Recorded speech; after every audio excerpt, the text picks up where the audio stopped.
I declare the 10th Emergency Special Session of the General Assembly resumed and called to order its 53rd plenary meeting.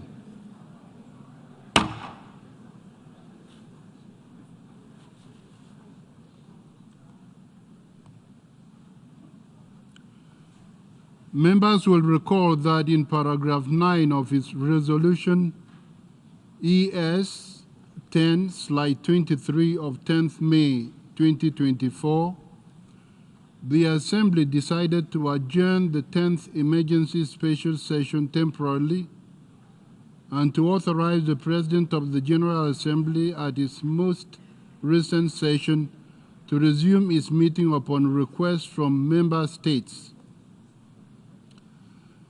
In this regard, I should like to draw the attention of the delegations to document A/ES 10/1009, which contains a letter dated 9 September 2024 from the permanent representatives of Syria, of the Syrian Arab Republic, Mauritania, and Uganda in their respective capacities as chairs of the Arab Group, the Organization of the Islamic Cooperation Group, and the Coordinating Bureau of the Non-Aligned Movement, requesting the resumption of the 10th Emergency Special Session of the General Assembly. I intend to conduct the proceedings of this meeting in accordance with the rules of procedure of the General Assembly and the past practices of its emergency special sessions. In accordance with Rule 63 of the Rules of Procedure of the General Assembly, the President and Vice Presidents of the 79th session shall serve in the same capacity at the resumed 10th Emergency Special Session. Turning to the Credentials Committee, may I take it that it is the wish of the General Assembly to decide that the Credentials Committee of the 79th session should serve for the resumed 10th Emergency Special Session. It is so decided.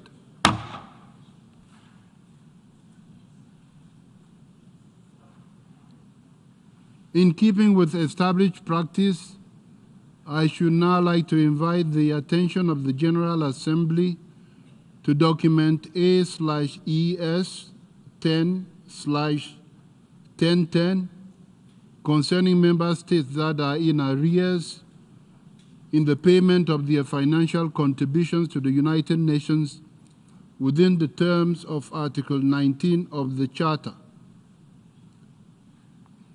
May I take it that the Assembly duly takes note of the information contained in this document. It is so decided.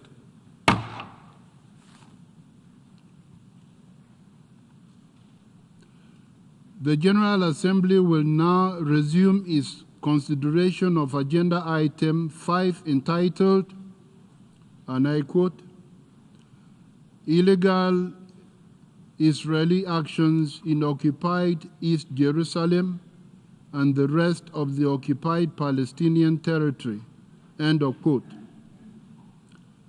In connection with this item, the Assembly has before it a draft resolution issued as document A/ES 10/L 31/revision 1.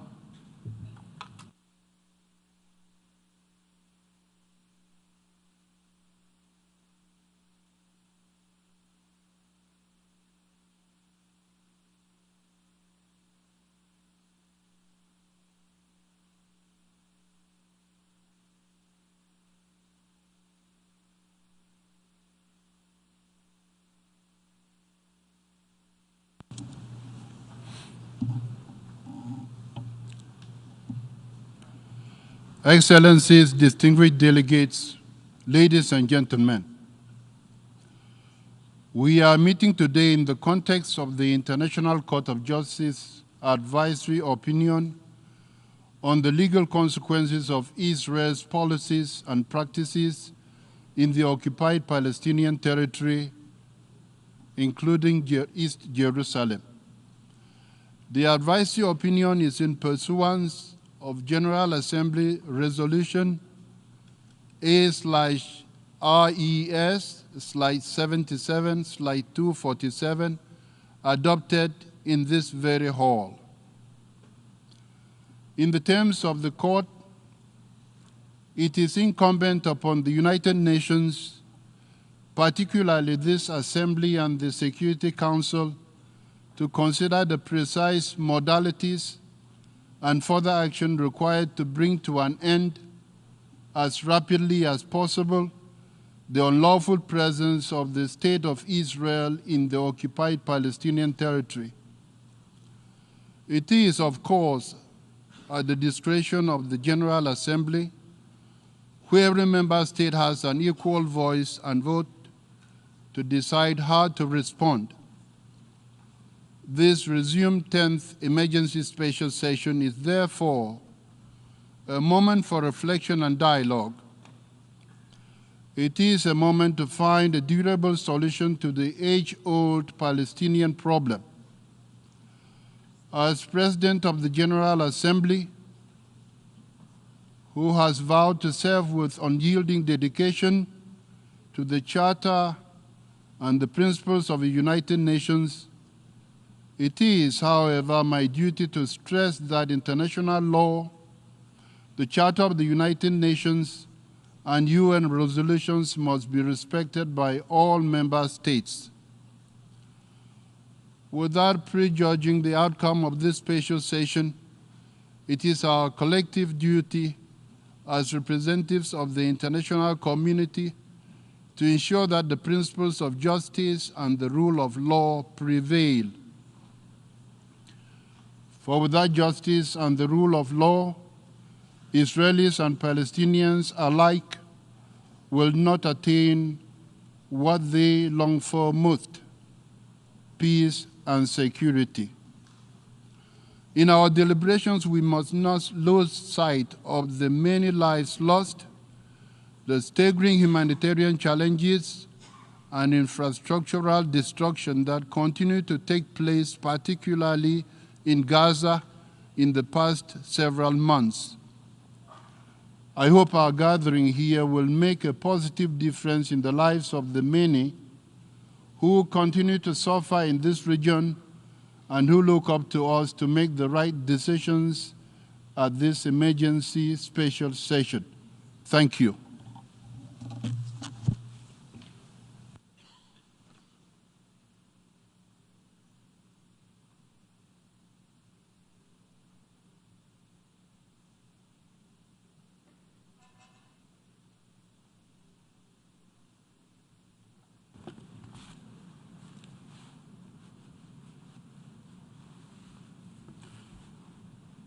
I now give the floor to the observer of the Observer State of Palestine to introduce draft the resolution A/ES10/L31/revision 1.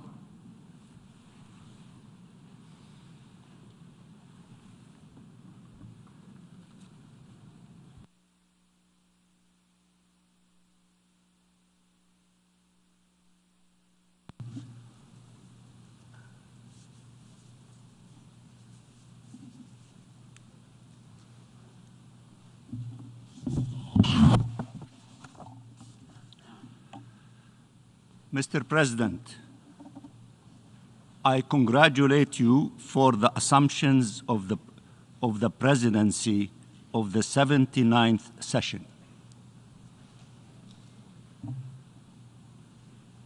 Mr. President and colleagues, Palestine is an important part of universal history, and the Palestinian people is an integral part of humanity. Neither our country nor our people will disappear. But that is no excuse for ignoring the existential threat they are facing. Palestinians have carved in a reality of suffering and oppression, spaces of joy and accomplishment. Their spirit has remained free, even while they were in shackles. They have preserved hope when everything around them should have led them to despair. They have been true to their identity regardless of the price they had to pay. They have been steadfast in the purest of their inalienable rights, just like all other peoples. Mr. President, the Palestinians want to live, not survive. They want to be safe in their homes. They want their children to go to school without fear. They want to be free in reality as they are in spirit. Free to live, to come and go, free to determine their own fate, subject only to God and to no other. They want to be Palestinians, to be themselves, just be, neither heroes nor victims, just human beings with the simplest of dreams or the greatest of aspirations, living in dignity, in peace and security in their homeland. The Palestinian people is an extraordinary people whose true desire is to lead an ordinary life. Palestinians want to live and thrive on their ancestral land, where the spirit of the forefathers and foremothers embraces them, where the suspended tales of their lives await to be resumed. Palestinians want for children to bury their parents after a long and beautiful life, rather than for parents to bury their children before they could know the meaning of life. Palestinian children do not need to grow through the lessons of terrifying pain. The lessons of life should suffice. Now the sky is full of children whose life was taken away way too soon and in the cruelest of ways. And the earth is full with children who have suffered, who were injured, paralyzed, orphaned, and traumatized. Mr. President, as we speak in these halls, coming together yet again to address this grave, historic injustice, 2 million people are being besieged, bombed, starved. They are being displaced over and over again with no safe haven anywhere, with death awaiting them everywhere. How many more Palestinians need to be killed before change finally takes place to stop this inhumanity? How many more Palestinians need to be violently displaced by the repeated attacks of Israeli settlers and occupation forces? How many more Palestinians need to be snatched in the middle of the night and thrown into an Israeli jail for years and years, childhoods lost, lives ruined? How much more denial of rights, dispossession, and destruction will it take for the world to finally not only react, but act?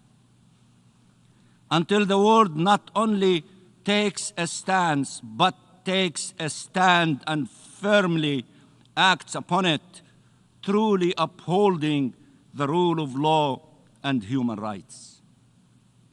Mr. President, the General Assembly requested from the International Court of Justice its authoritative opinion on the Israeli occupation, and the court upheld its mandate.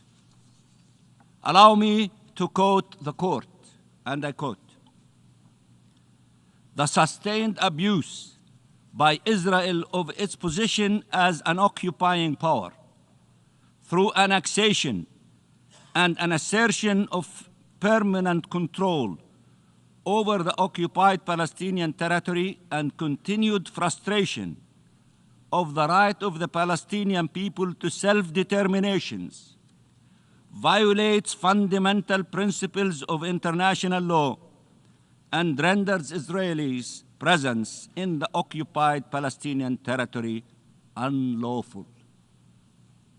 Unlawful, end of quotation.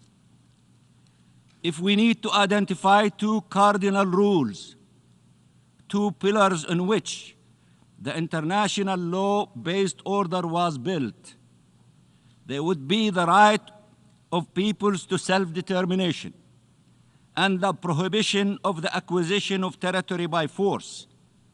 And these are the rules that Israel has been breaching openly and brazenly for decades without consequences. The court fulfilled its mandate by unequivocally identifying the legal consequences for Israel. All states and the United Nations, and by placing them before the General Assembly, the Security Council, and all states to take the necessary measures to ensure compliance with international law. This was a historic opinion. Let me repeat. This was a historic opinion, as this was the first time the court examined the Israeli occupation as a whole. Now that the court has answered the request, it is time for the General Assembly to uphold its mandate and for all states to uphold their own obligations to ensure Israel compliance with its own in the face of its blatant non-compliance and relentless breaches. The court's advisory opinion showed that there is no doubt about the facts or the law. But the law is not there to merely serve as a measuring stick of violations. It is there to prevent those violations, and when that does not work, it is there to punish them, to bring them to a halt, to ensure accountability, to ensure justice.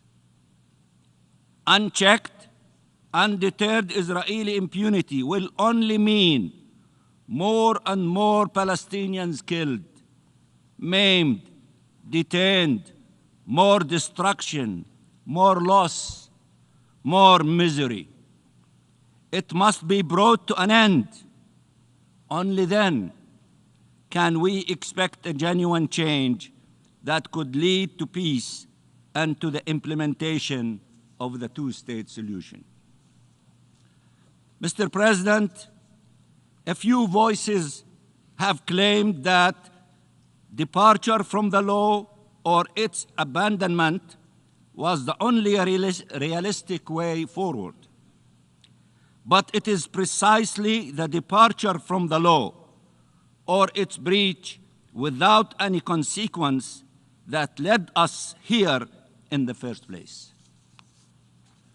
No occupying power can have a veto right over the inalienable rights of the people under its occupation. Let me repeat. No occupying power can have a veto right over the inalienable rights of the people under its occupation.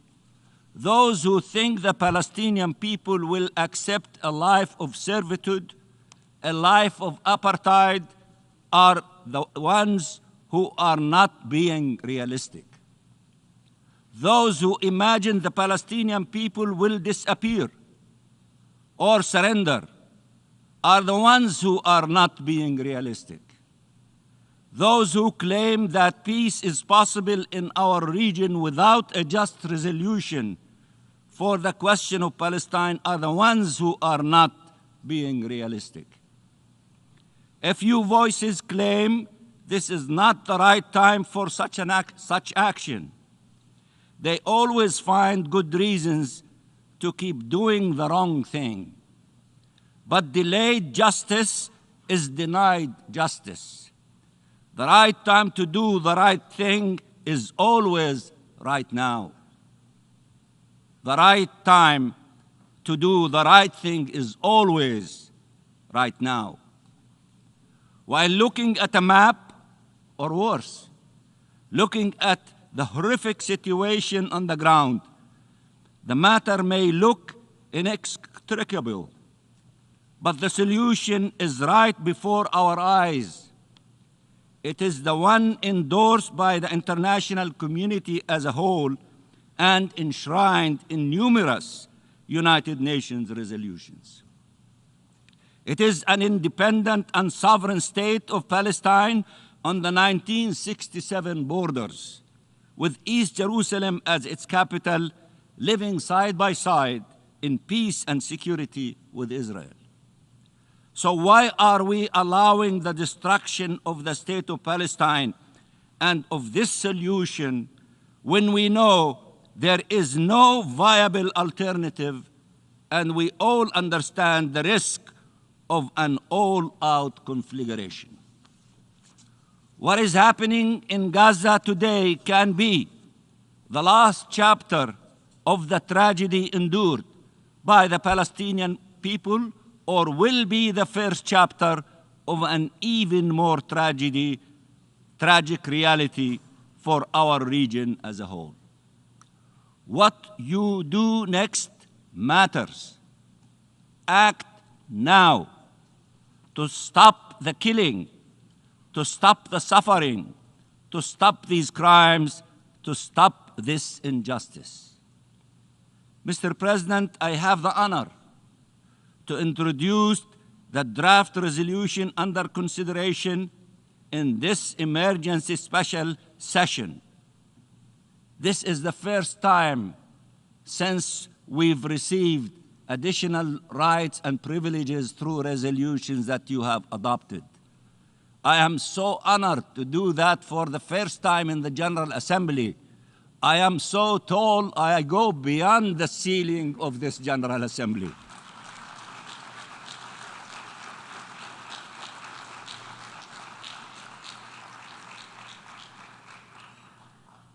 This emergency special session is entitled, and I quote, "Advisory opinion of the International Court of Justice on the legal consequences arising from Israelis' policies and practices in the occupied Palestinian territory, including East Jerusalem, and from the illegality of Israelis' continued presence in the occupied Palestinian territory," end of quotation. As contained in document A/ES-10/L.31/Rev.1. I want to thank more than the 40 countries so far that have co-sponsored the draft resolution. The draft resolution faithfully reflects the advisory opinion of the ICJ, the principal judicial organ of the United Nations, and it is grounded in international law and aims at furthering respect for its rule, for the Palestinian people, but for the international community as a whole. We thank all delegations that engaged on this text and have done our utmost to address their concerns while ensuring the text remains aligned with the opinion rendered by the court. The draft resolution in its preambular paragraphs reflects the determinations arrived at by the court, while focusing in its operative paragraphs on the obligations of Israel, all states, and the United Nations and other international organizations in accordance with international law. It also calls for a number of individual and collective actions to uphold the law and implement the relevant United Nations resolutions on the question of Palestine. It seeks action for accountability, the fundamental path for justice in any case, and Palestine cannot be the exception. Mr. President, I stand on this podium at this historic and tragic juncture to tell the Palestinian people that a change is going to come. A change is going to come. That their fate is not endless suffering and agony. That freedom is their bright right and their destiny. I stand on this podium to tell you that justice is the only path to peace, to call on you, to call on all of you to uphold international law, not sacrifice it on the altar of cold and reckless political calculations. I call on you to reject double standards, to treat my people with the respect they deserve, and to recognize the rights they are entitled to. We are not a people too many. We are not a problem. We are a nation that asks for nothing more than your nations, but can accept nothing less. We want to live in freedom and sovereignty and dignity and peace and security in our ancestral land. We are committed to the rule of international law and to justice and lasting peace in our region. This requires ensuring that same rules apply to all. No bias, no double standards, no exceptionalism, and no exception. Each country has a vote, and the world is watching us to see if we can live up to the commitments we undertake and to the principles we claim as ours at this historic and crucial juncture for humankind. Please stand on the right side of history, with international law, with freedom, with peace. The alternative is what you witness every day on your TV screens, and what the Palestinian people are enduring in their flesh. A different reality is possible. It starts now and here. Free Palestine, peace for all, and I thank you.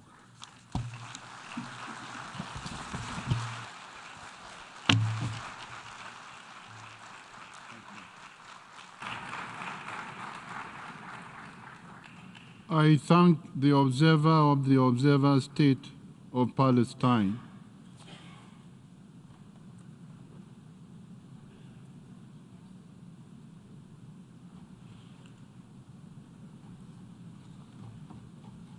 I now give the floor to the distinguished representative of Israel.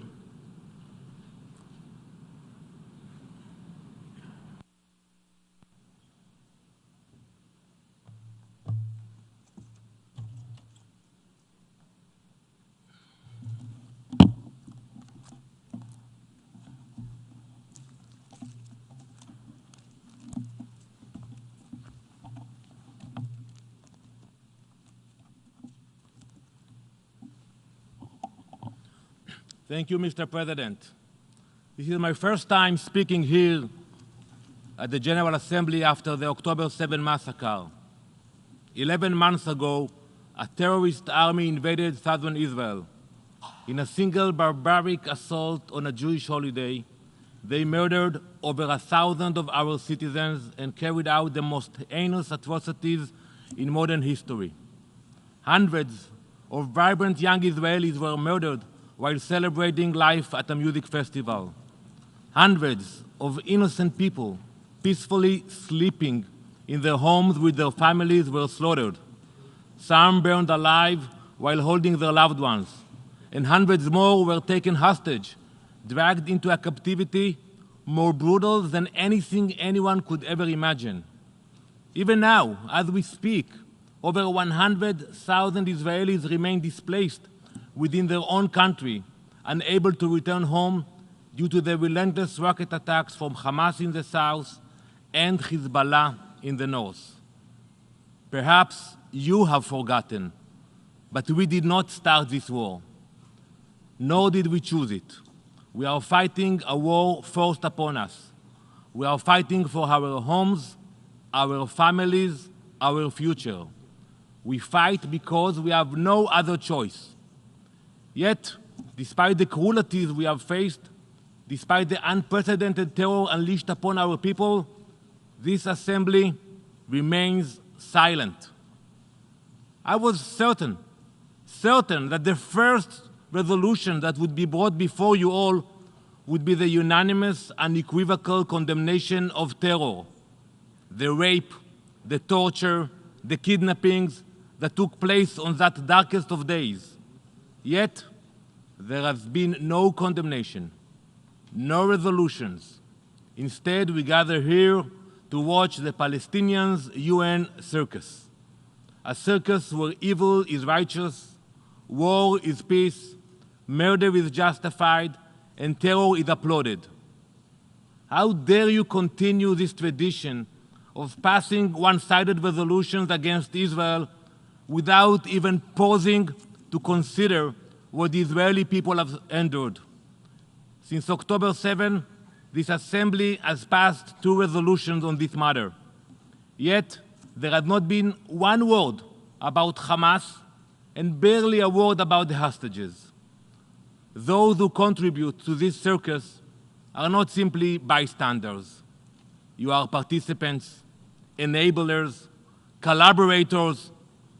Every vote you cast in support of this circus fuels the violence and emboldens those who reject peace. This empty show is not just an insult to the victims of October 7, an insult to the hostages. It is an insult to the very fabric of this institution. You are not promoting today peace and justice. You are dancing to the tune of your ringmasters, the Palestinian Authority.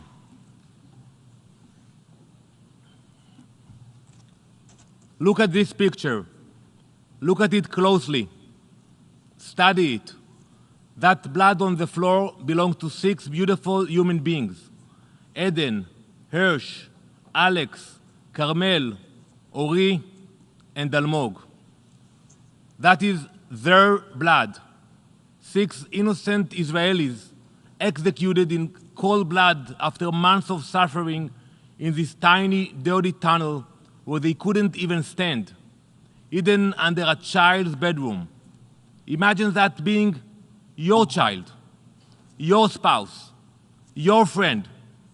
Imagine them for a moment suffocating, starving, bleeding in a dark hole for months. If it were your child, your loved one, would you sit in silence? Would you pretend this was just another story? Or would you scream for justice?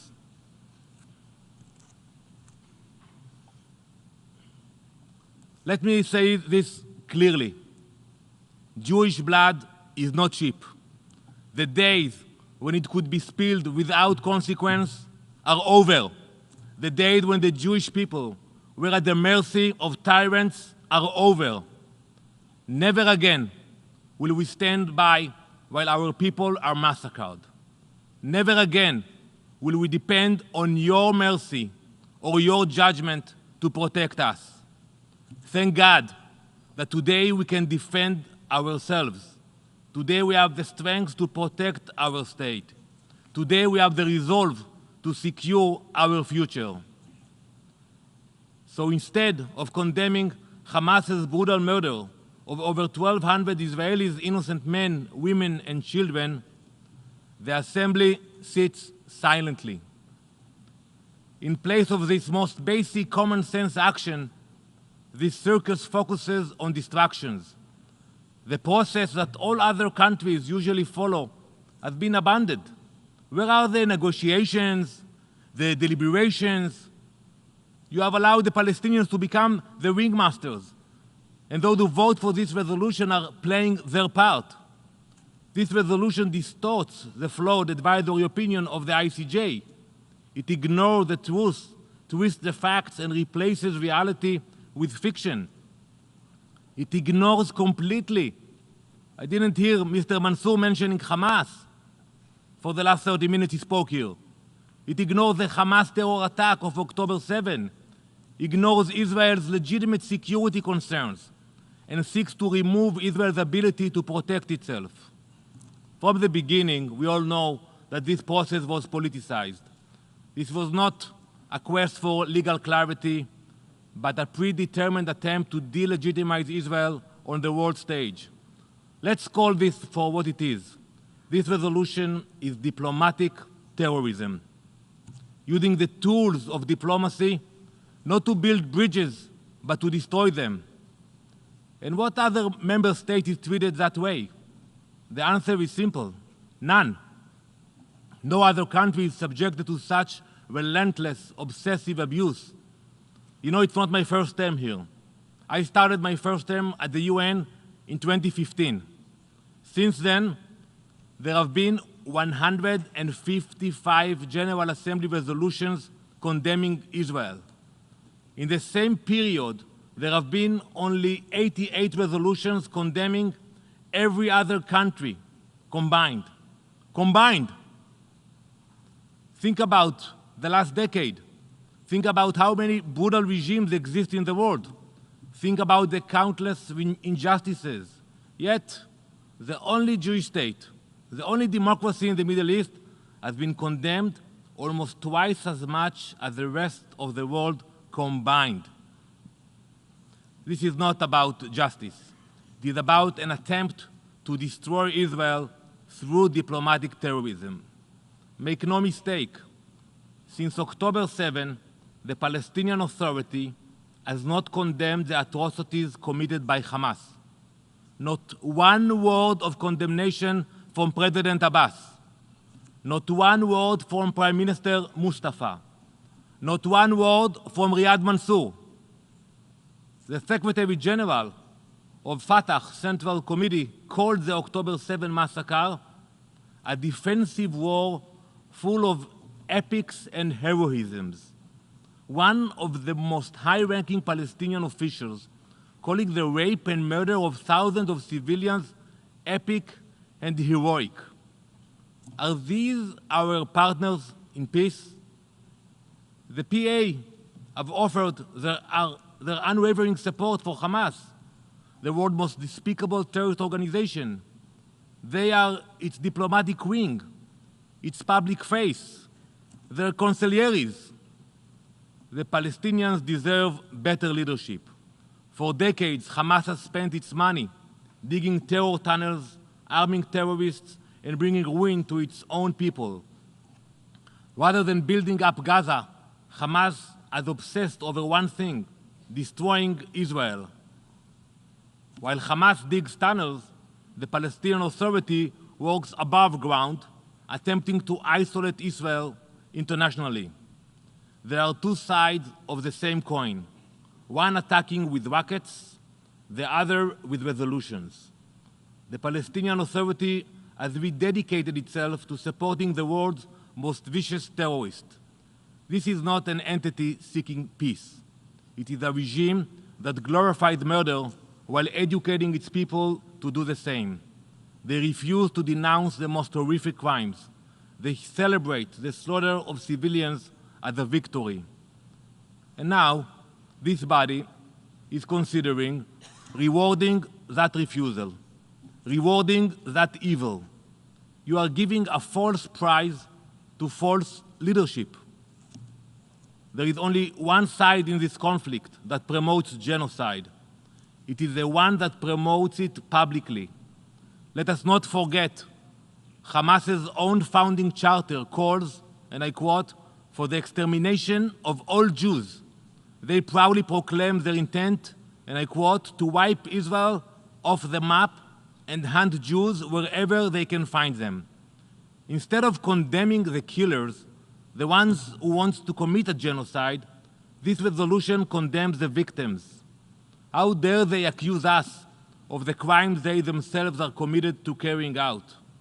This resolution seeks to deflect blame for Hamas's own atrocities onto Israel, which is forced to defend itself. This resolution perfectly represents the priorities of the Palestinian Authority. It slanders Israel, ignores our right to defend our people, and seeks to isolate us. The PA has teamed up with the radicals in the region, posing a grave threat not just to Israel, but to the entire Middle East. But instead of addressing these major threats, some of you support this resolution, which demands that Israel tie its ends. History has shown time and time again that true progress only comes through direct dialogue. Israel has demonstrated this for decades. Wonderful, important peace treaties have been signed with Egypt, Jordan, with the United Arab Emirates, with Bahrain, Morocco.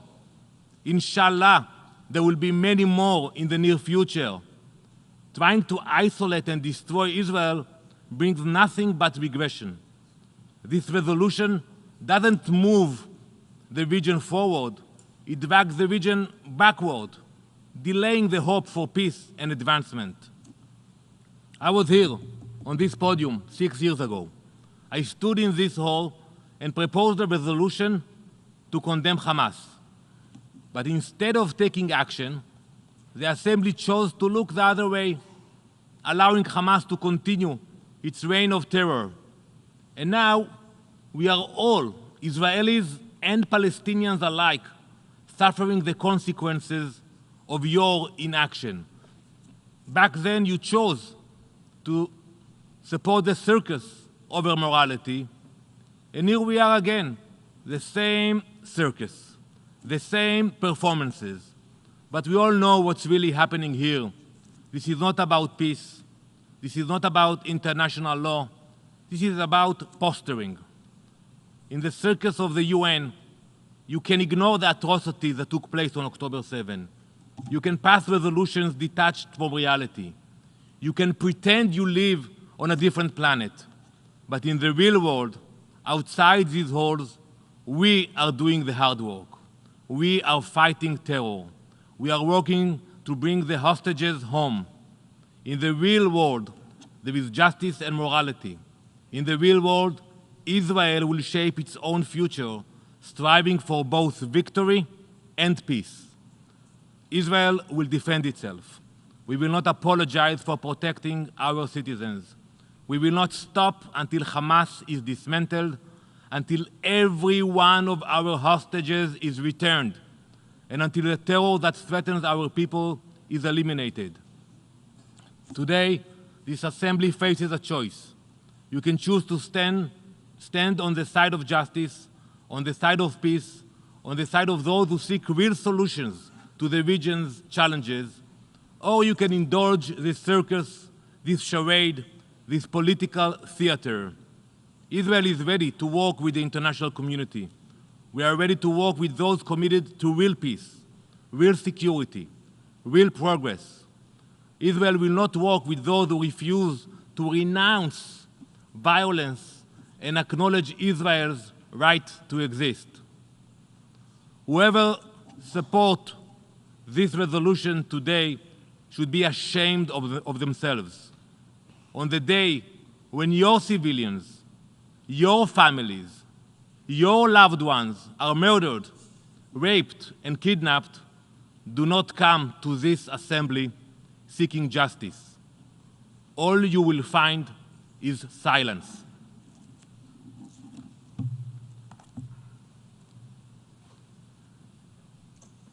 I Thank you.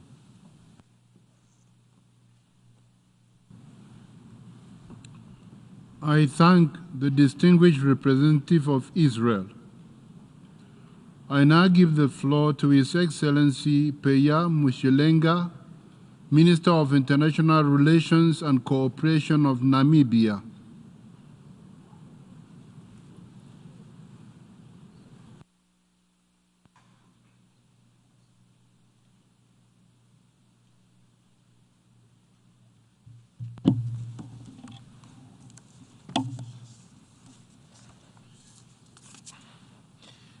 Mr. President, allow me to firstly congratulate you on your election as the President of the 79th session of the General Assembly. I also thank you for commencing your tenure by reconvening the 10th Emergency Special Session on illegal Israeli actions in occupied East Jerusalem and the rest of the occupied Palestinian territory at the request of member states. This meeting takes place 2 months after the International Court of Justice rendered its seminal advisory opinion on the legal consequences arising from Israeli policies and practices in the occupied Palestinian territory, including East Jerusalem, and for the illegality of Israel's continued presence in the occupied Palestinian territory. Namibia strongly supports and welcomes this advisory opinion, which we believe must be actioned through our collective effort to ensure it delivers for the people of Palestine.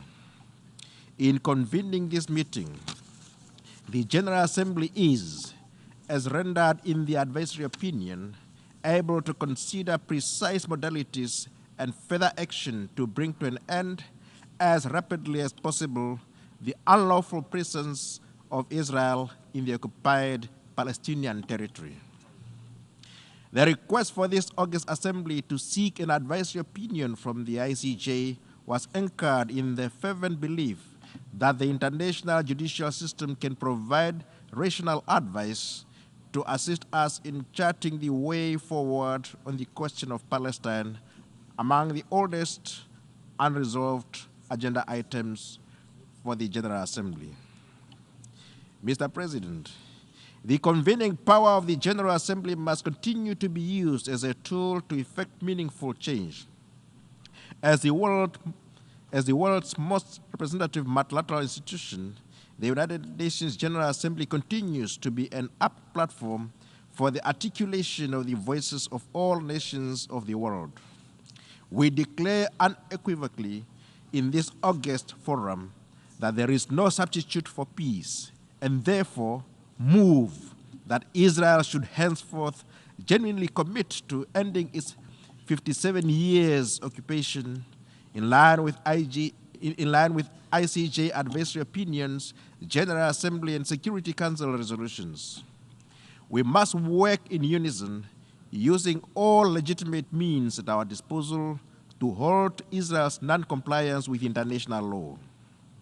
The resolution tabled before us in this emergency special session is to be considered before an assembly that has repeatedly affirmed its strong support for the inalienable right of the Palestinian people to self-determination.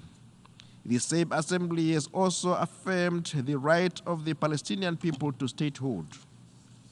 It is incumbent on all member states to fulfill in good faith the obligations they have assumed in accordance with the UN Charter. Further, member states should take cognizance of the consequential nature of the ICJ advisory opinion, and that jointly and severally, member states and international organizations, including the UN, are ascribed onerous responsibilities. Primary among these responsibilities is the obligation not to recognize the unlawful presence of Israel in the occupied Palestinian territory, and moreover, not to render aid or assistance in maintaining the situation created by the continued presence of Israel in the occupied Palestinian territory. Mr. President, Namibia has co-sponsored this resolution and will vote in its favor out of the fervent belief that its adoption would signify the international community's steadfast commitment towards ending impunity and supporting the progress towards lasting peace in the Middle East. We believe in exuding responsibility and duty to humanity. Accordingly, we encourage similar conscionable action from all member states. The resolution provides the international community with another opportunity to take a unified position in reasserting the key tenets of international law. Further, it reasserts the primacy of self-determination as an inalienable right that is not subject to the conditions of the occupying power. The resolution also sends a strong message to the world, and most especially to the Security Council, on the desires of the majority of the international community. Council members cannot continue to use veto power to perpetuate injustice and support impunity. More so, not at the time when the people of Palestine are ensnared by stalled ceasefire negotiations and a derailed peace process. While Council fails to execute its core responsibility of maintaining international peace and security, Gaza continues to be obliterated, offering no safe havens for civilians and humanitarian personnel. Infrastructure, including medical facilities, continues to be destroyed viciously, demonstrating callousness by the occupying power. Equally, the situation in the West Bank continues to deteriorate daily. This is particularly worrisome. The international system must offer more than mere words of solidarity to the people of Palestine. It is high time that tangible steps are taken to oblige Israel to end its atrocious attacks on the occupied Palestinian territory. In conclusion, Mr. President, Namibia will continue to tirelessly champion the cause for the total liberation of Palestine. We are pleased to see Palestine seated among the family of nations and will continue to call for an immediate ceasefire in Gaza, the full membership of Palestine to the UN, and a renewed vision of a two-state solution that will enable the reconstruction of Gaza, leading to an independent Palestinian state, a safe Israel, and peace in the Middle East. I thank you.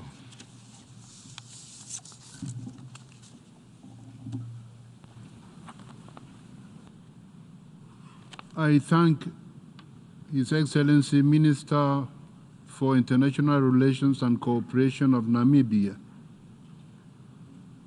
I now give the floor to the distinguished representative of Cameroon, who will speak on behalf of the Organization of Islamic Cooperation.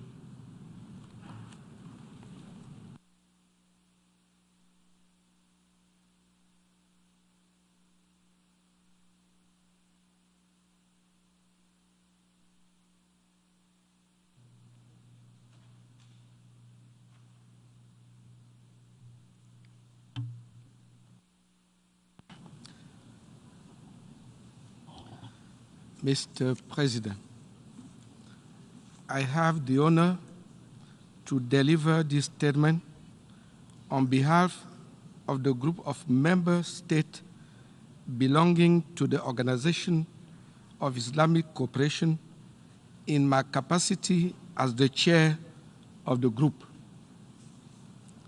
Mr. President, let me begin by commending you for the resumption of the 10th Emergency Special Session.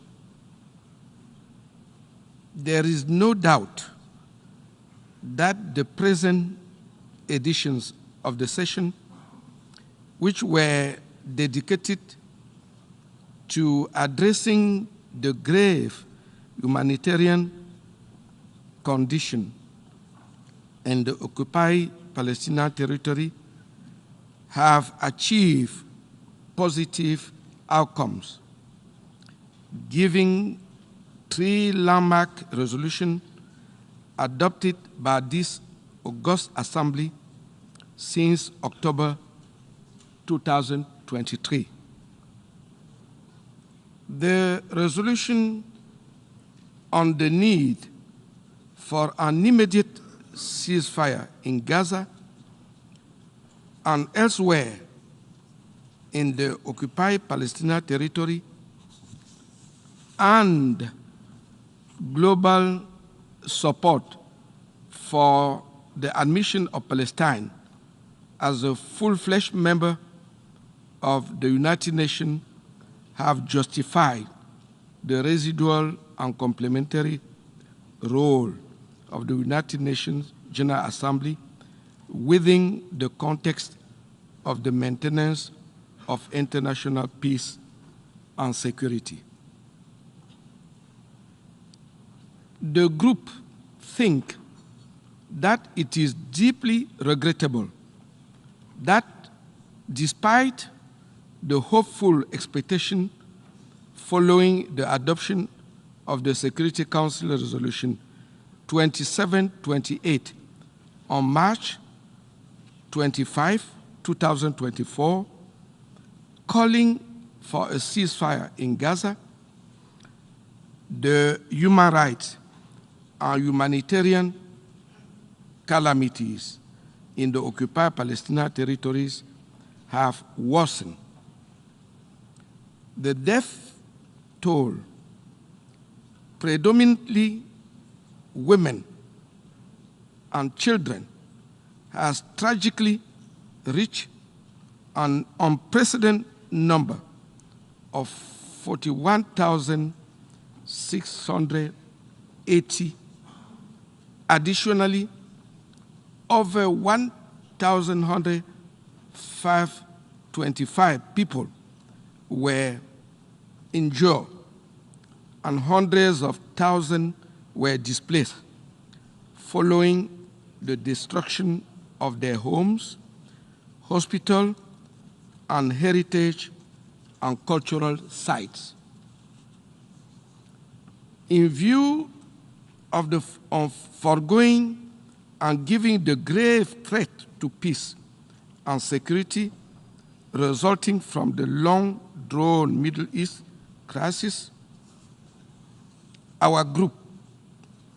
for our group, it is high time that practical measures be taken to end Israel's illegal occupation of Palestine.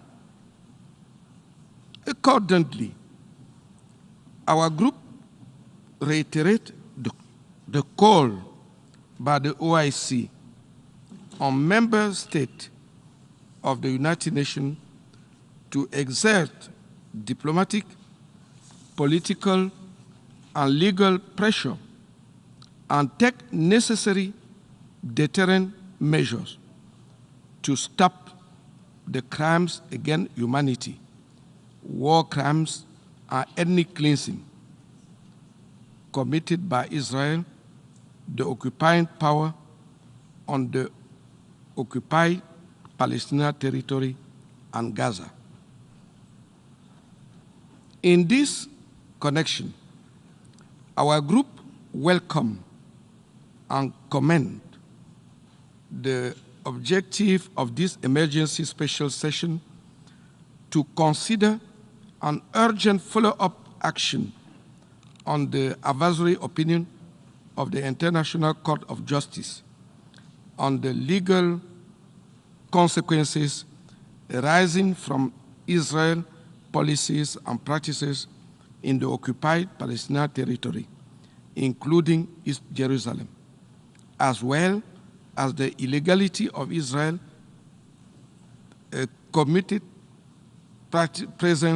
continued presence at the occupied Palestinian territory.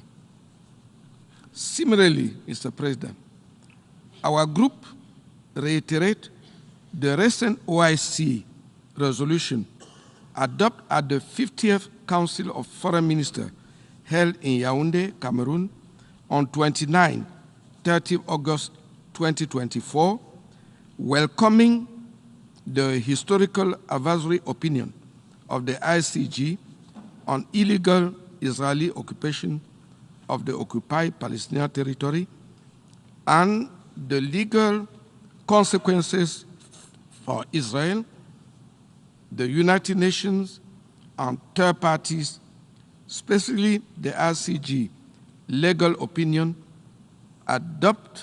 adjust the continued presence of the State of Israel on the occupied Palestinian territory to illegal, thus affirming Israel's obligation to end the presence in the occupied Palestinian territory as rapidly as possible. Mr. President,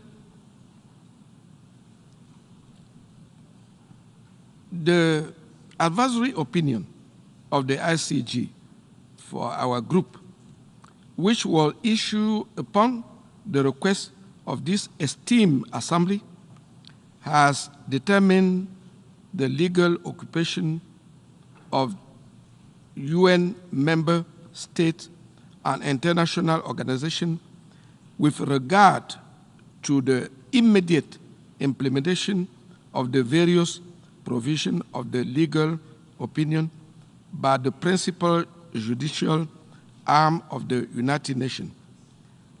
Consequently, for our group, the draft resolution being presented today is properly anchored on the principle of international law as contained in relevant UN resolution and the judicial discrimination arising from the ICJ advisory opinion. It is therefore imperative to implement the ICJ advisory opinion on the illegal Israeli occupation of Palestine, including the assertion that Israel must end as unlawful presence, cease settlement activities, evacuate settlers, provide reparation, and that state and international organization should not recognize or aid Israel's illegal action on the occupied Palestinian territory. While commending this draft resolution for the overwhelming votes in favor and adoption by member pressure and take necessary deterrent measure to stop the crimes against humanity, war crime, and ethnic cleansing committed by Israel, the occupying power on the occupied Palestinian territory. In this connection,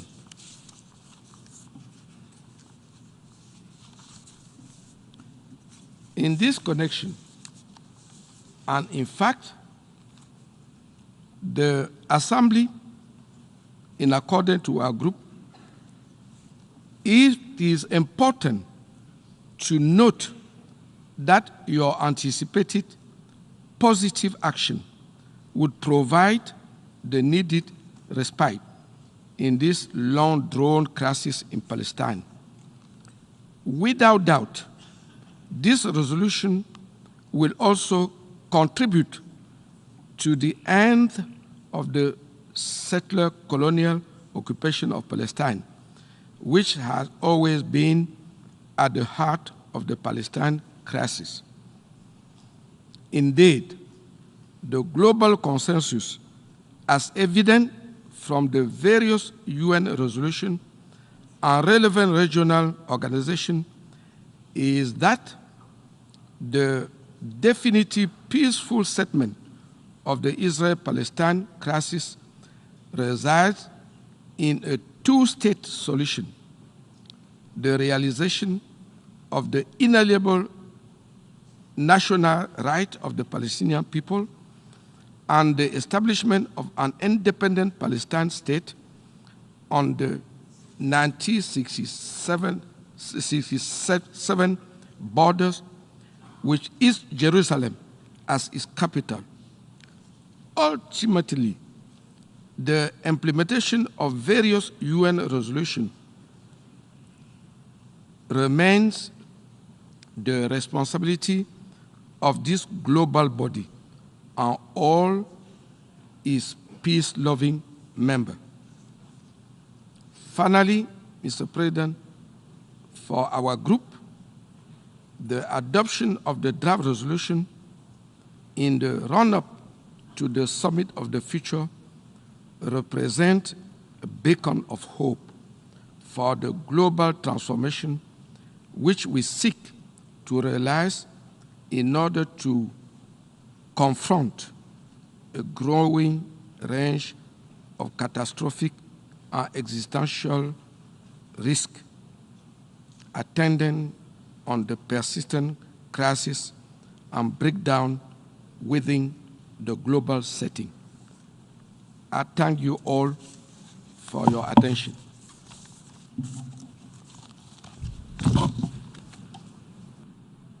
I thank the distinguished representative of Cameroon. I now give the floor to the distinguished representative of Uganda, who shall speak on behalf of the non-aligned movement.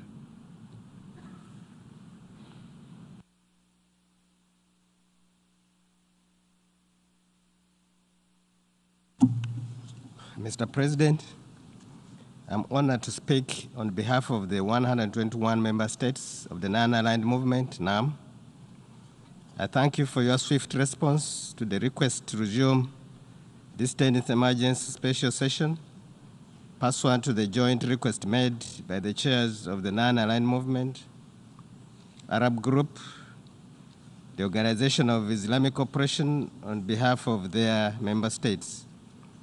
NAM welcomes the advisory opinion that was rendered by the International Court of Justice on 19th July 2024, pursuant to the request made by the General Assembly in its resolutions 77/247 of 30th December 2022.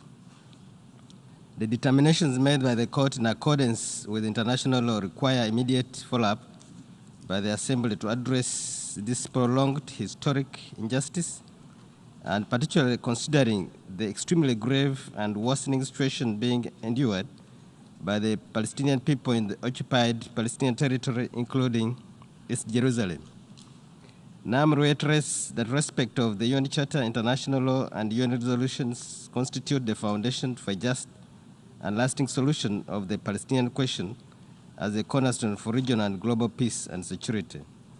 NAM acknowledges the role of the International Court of Justice, ICJ, in promoting justice and a peaceful settlement of international disputes in accordance with the relevant provisions of the UN Charter and the Statute of the ICJ. The non-aligned movement urges the Security Council to make a greater use of the ICJ, the principal judicial organ of the UN, as a source of advisory opinions and interpretation of relevant norms of international law to guide and assist international efforts to justly resolve protracted crises and conflicts and promote peaceful resolutions. We further urge the court, the Council, to consider that its decisions be reviewed by the ICJ, bearing in mind the need to ensure their adherence to the UN Charter and international law. The General Assembly has rightly availed itself of the ICJ in seeking its authoritative guidance regarding this prolonged crisis, the question of Palestine, which has been on the United Nations agenda since the organization's inception. The Assembly's decision to turn to the court has been made after decades of the injustices endured by the Palestinian people, including the deprivation of their inalienable right to self-determination, the colonization and annexation of their land, and the discrimination amounting, as affirmed by the court, to violations of Article 3 of the CERD concerning racial segregation and apartheid. In response to the General Assembly's questions, the court has clearly determined earlier that Israel's presence in the occupied Palestinian territory, including East Jerusalem, is unlawful and must be ended as rapidly as possible.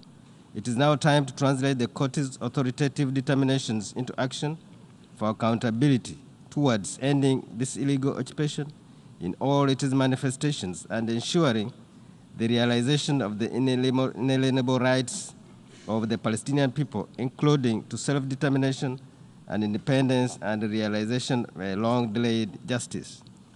Mr. President, in this regard, the movement reiterates that the policies and measures being carried out in the occupied Palestinian territory, including East Jerusalem, by Israel, the occupying power, constitute grave breaches of international law and flagrant defiance of UN resolutions, and the 9th July 2004 and 19th July 2024 advisory opinions of an International Court of Justice. In this regard, the movement recalls the responsibilities of states not to support, facilitate, or cooperate directly or indirectly with such unlawful policies and to undertake practical measures to bring them to a halt.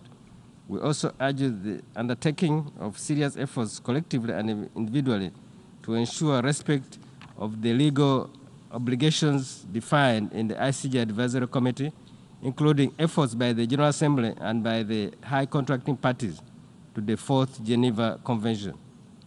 The movement stresses that the UN Charter contains sufficient provisions regarding the use of force, including a clear pronouncement on the inadmissibility on the acquisition of territory by force. This prohibition must be respected in all circumstances in order to maintain and preserve international peace and security in full conformity with the relevant Charter provisions, including in earlier chapters 6, 7, and 8 of the Charter, as appropriate and consistent with international law as pronounced by the ICJ.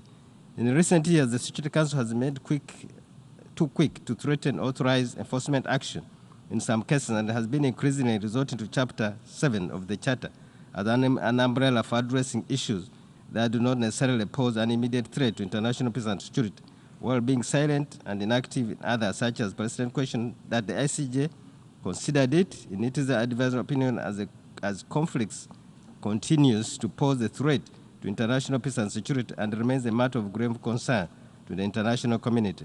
Now I'm reiterating the demand that Israel, the occupying power, immediately cease all such violations of international law, including international humanitarian and human rights law, and fully abide by its legal obligations, including under the Fourth Geneva Convention. NAM also notes the 29th December 2023 application filed by member states of the movement, South Africa, instituting proceedings against Israel before the ICJ concerning alleged violations by Israel of its obligations under the Convention on the Prevention and Punishment of the Crimes of Genocide in relation to the Palestinians in the Gaza Strip. To conclude, the movement seizes this opportunity to reiterate this long-standing call for immediate collective international efforts to uphold international law to bring an end to this grave and historic injustice. Now member states reaffirm their commitment to promoting a just, lasting, comprehensive, and peaceful solution to the question of Palestine in all its aspects in accordance with the relevant UN resolutions. NAM reaffirms its support to the Palestinian people in their struggle to achieve justice and fulfill their inalienable rights and legitimate national aspirations, including to return and to self-determination, freedom and independence in their sovereign and independent state of Palestine, with East Jerusalem as its capital, and stands ready to cooperate with and support the General Assembly and Security Council for the fulfillment of their respective responsibilities in this regard. Thank you, Mr. President.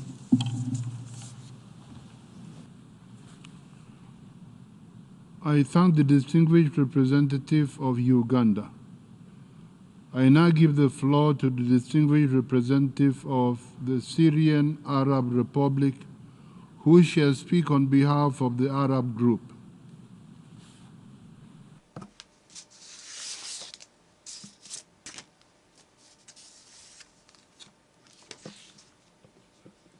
Thank you, President.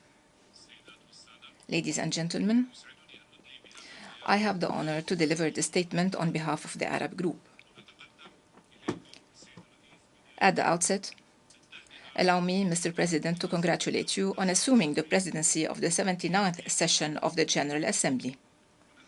We wish you all success in this noble mission. I also thank you for responding to the request submitted by the Arab Group, the Islamic Group, and the Non-Alignment Movement to resume the 10th Emergency Special Session.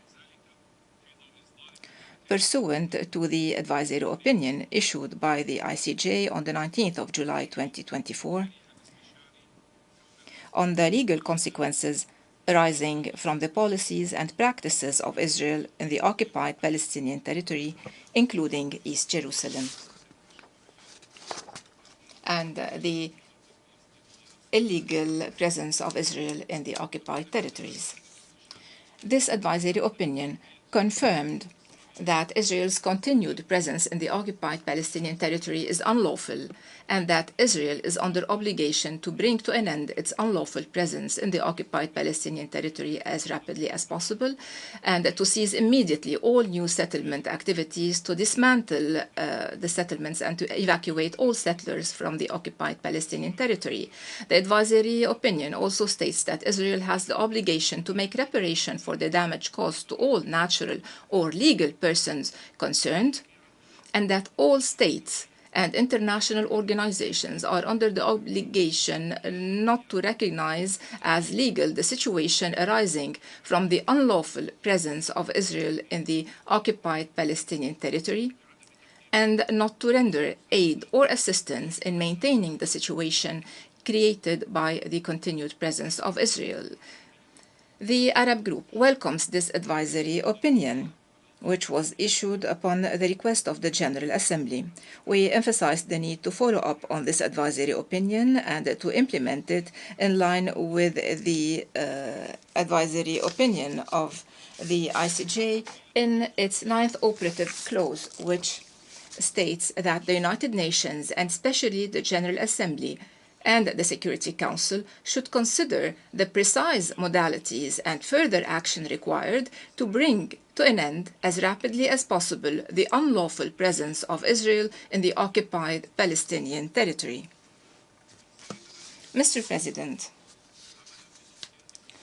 pursuant to the advisory opinion of the ICJ, the delegation of the State of Palestine, with the support of dozens of member states, tabled draft resolution before you today as contained in this document. On this opportunity, we would like to congratulate the State of Palestine for starting to enjoy the rights and additional privileges defined by the General Assembly starting this 79th session.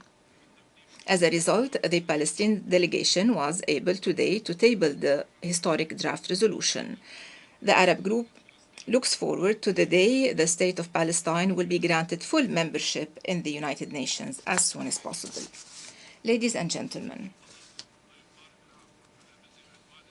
almost a year after the onset of the wanton Israeli aggression against the Palestinian people in the Gaza Strip, this genocidal war waged by the Israeli occupation forces has led to the killing, injuring, and disappearance of more than 145,000 Palestinian civilians.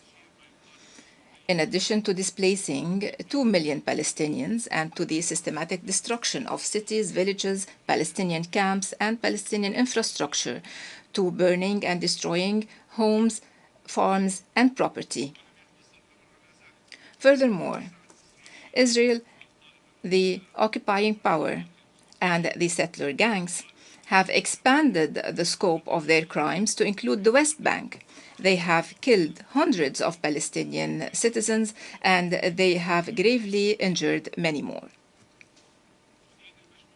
The Arab Group strongly condemns the crimes perpetrated by the Israeli occupation against the Palestinian people. We call for their immediate unconditional ending. We also condemn the hostile policies and measures adopted by Israel, the occupying power, to prevent the independence of the State of Palestine. We condemn their plans to annex the occupied West Bank and to expand the colonizing settlements in the other Palestinian territories and the occupied Syrian Golan. The Arab Group reiterates its condemnation of the ongoing Israeli aggression for more than 11 months against brotherly Lebanon. We condemn the deliberate Israeli bombardments of civilian areas, which led to the killing of more than 175 civilians, most of whom are women and children, in addition to several journalists and relief workers. The group reiterates its condemnation of the repeated Israeli aggressions against the Syrian territories and the targeting by the Israeli occupation forces of civilians, of residential neighborhoods, and of the infrastructure. The group reaffirms its solidarity with Syria and Lebanon and calls for a cessation of the hostile Israeli actions immediately to avoid further escalation threatening regional and international peace and security. Mr. President, the General Assembly has resumed its 10th emergency special session on 3 occasions throughout the past 11 months. It has adopted 3 important resolutions calling for an immediate ceasefire and to guarantee the delivery of humanitarian assistance, in addition to granting additional privileges to Palestine. The members of the General Assembly are invited today again to show their support to the Palestinian people and its prolonged struggle to end the Israeli occupation of their land and to exercise their inalienable right to self-determination, to the establishment of their sovereign independent state with Jerusalem as its capital, and to be granted full membership in the United Nations. Solidarity with the Palestinian people and their legitimate rights means that we should support the draft resolution tabled before this session and vote in its favor.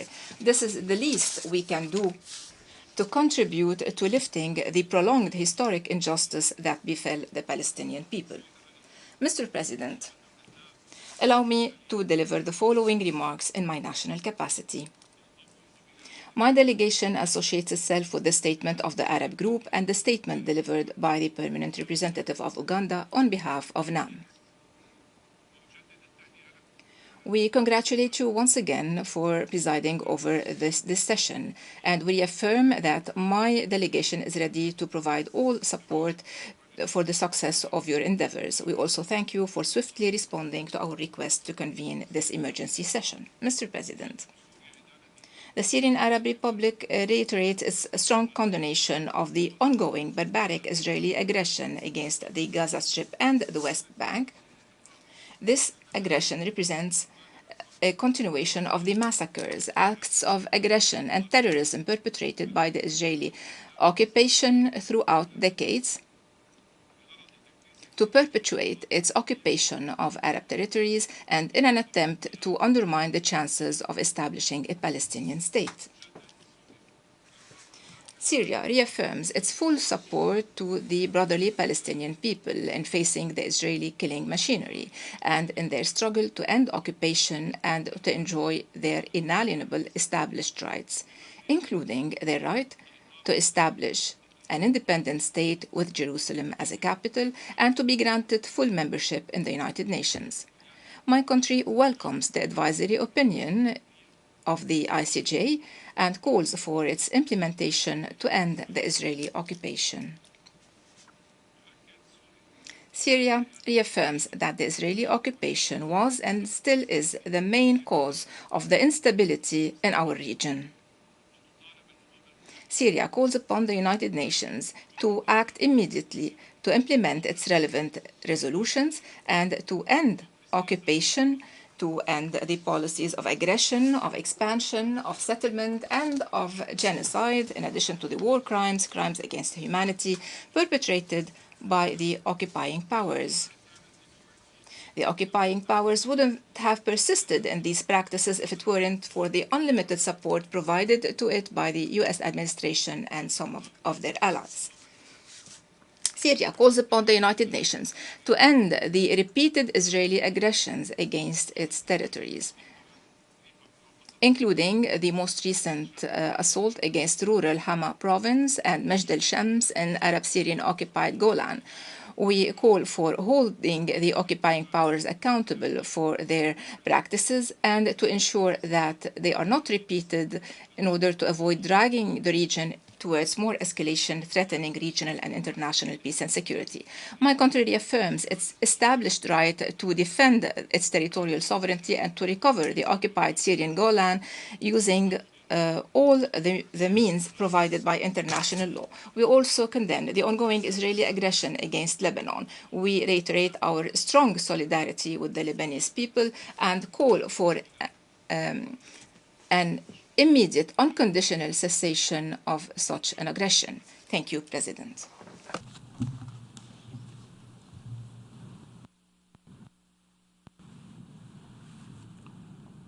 I thank the distinguished representative of the Syrian Arab Republic. I now give the floor to the distinguished representative of Chile.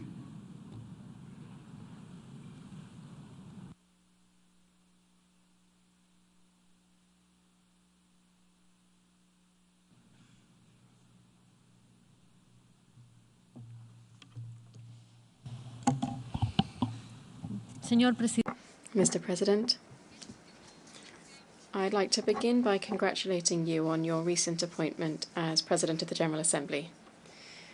We extend our good wishes for success to the rest of the General Committee that you will be leading this year. Chile aligns itself with a statement delivered by Uganda on behalf of the non-aligned movement. We're grateful for the convening of this 10th emergency special session of the General Assembly to discuss a draft resolution tabled by Palestine entitled Following Up on the Advisory Opinion of the International Court of Justice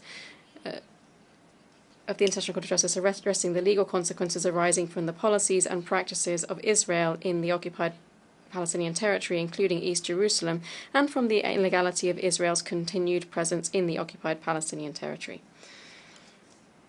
Our country co-sponsored this draft, and we urge you to support it.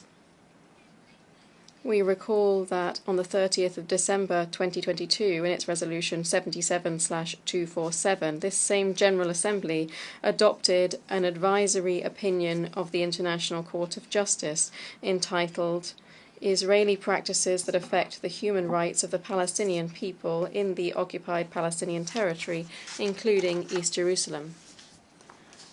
At that time, my country voted in favor, as we will do this time. Chile has insisted that the relevant resolutions that support the right of the Palestinian people to constitute a sovereign state must be faithfully and fully complied with. These include resolutions 181 and 242 of this General Assembly. It also includes related resolutions such as Security Council Resolution 2334, which reaffirms that the establishment of settlements by Israel in the occupied Palestinian territory, including East Jerusalem, has no legal validity and represents a violation of international law. We reaffirm our support to the State of Palestine to be admitted as a fully fledged member of the United Nations. President, we wish to express once again Chile's condolences to the families and loved ones of the victims who have died in the conflict afflicting the Gaza Strip, whose number rises with every day that passes. We are particularly sensitive to the suffering of innocent women and children in this catastrophe. We underscore that violence is not resolved with more violence. We extend our profound solidarity to the wounded. We reiterate our full support to the dedicated and brave work carried out by the United Nations, by its agencies, and particularly by UNRWA on the ground. And we express our heartfelt sympathy at the death of more than 220 officials of UNRWA during this war. For this reason, we were moved to hear last week of the Israeli attack on an UNRWA school in which 18 people died, including 6 of UNRWA's workers. This is totally unacceptable and a clear violation of international law. We recall Resolution 2730 of the Security Council, adopted on 24 May this year. This urges the parties to the conflict to comply with obligations under international law and calls on all states to undertake immediate, detailed and impartial investigations into the violations perpetrated against humanitarian and UN staff. We underscore that the protection of human life must be our highest priority and the protection of civilians is a fundamental obligation.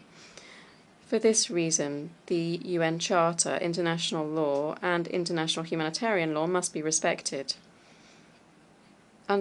Undoubtedly, this respect has been violated by the terrorist attacks perpetrated by Hamas on the 7th of October last year, and also by the indiscriminate response of the State of Israel on the population living in the Gaza Strip, which has also affected the West Bank. Chile has unequivocally condemned the actions of Hamas and all terrorist acts and violent and hostile acts against the civilian population.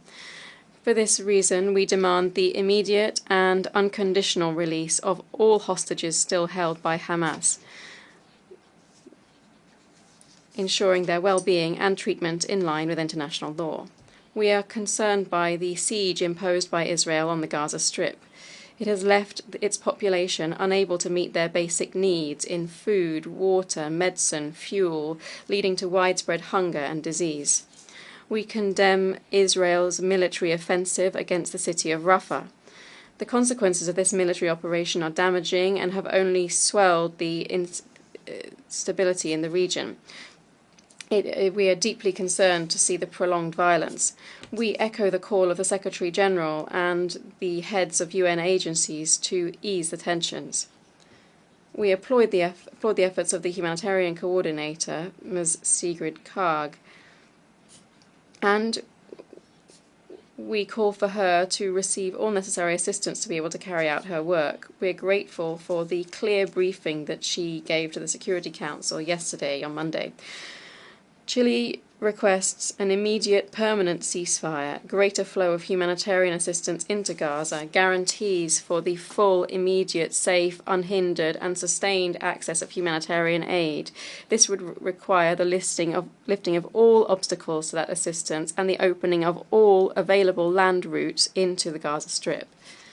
We commend the vaccine campaign against polio that is being carried out during humanitarian pauses in Gaza. We encourage the aid teams in their work to reach more and more children at risk. We encourage all involved parties, as well as the international community, to continue working to bring an end to this war. This is only possible through diplomacy and dialogue. We recognize the efforts and results of friendly countries to ease the tensions, and we hope that the good offices of the United States, Egypt and Qatar can lead to concrete results. We underscore the 4 resolutions adopted in the Security Council in order to achieve a ceasefire to lessen the violence or to facilitate humanitarian assistance, 2712 and 2720 adopted last year, and particularly 2728 and 2735 from this year. We recall that all of that body's resolutions are binding and must be complied with and respected.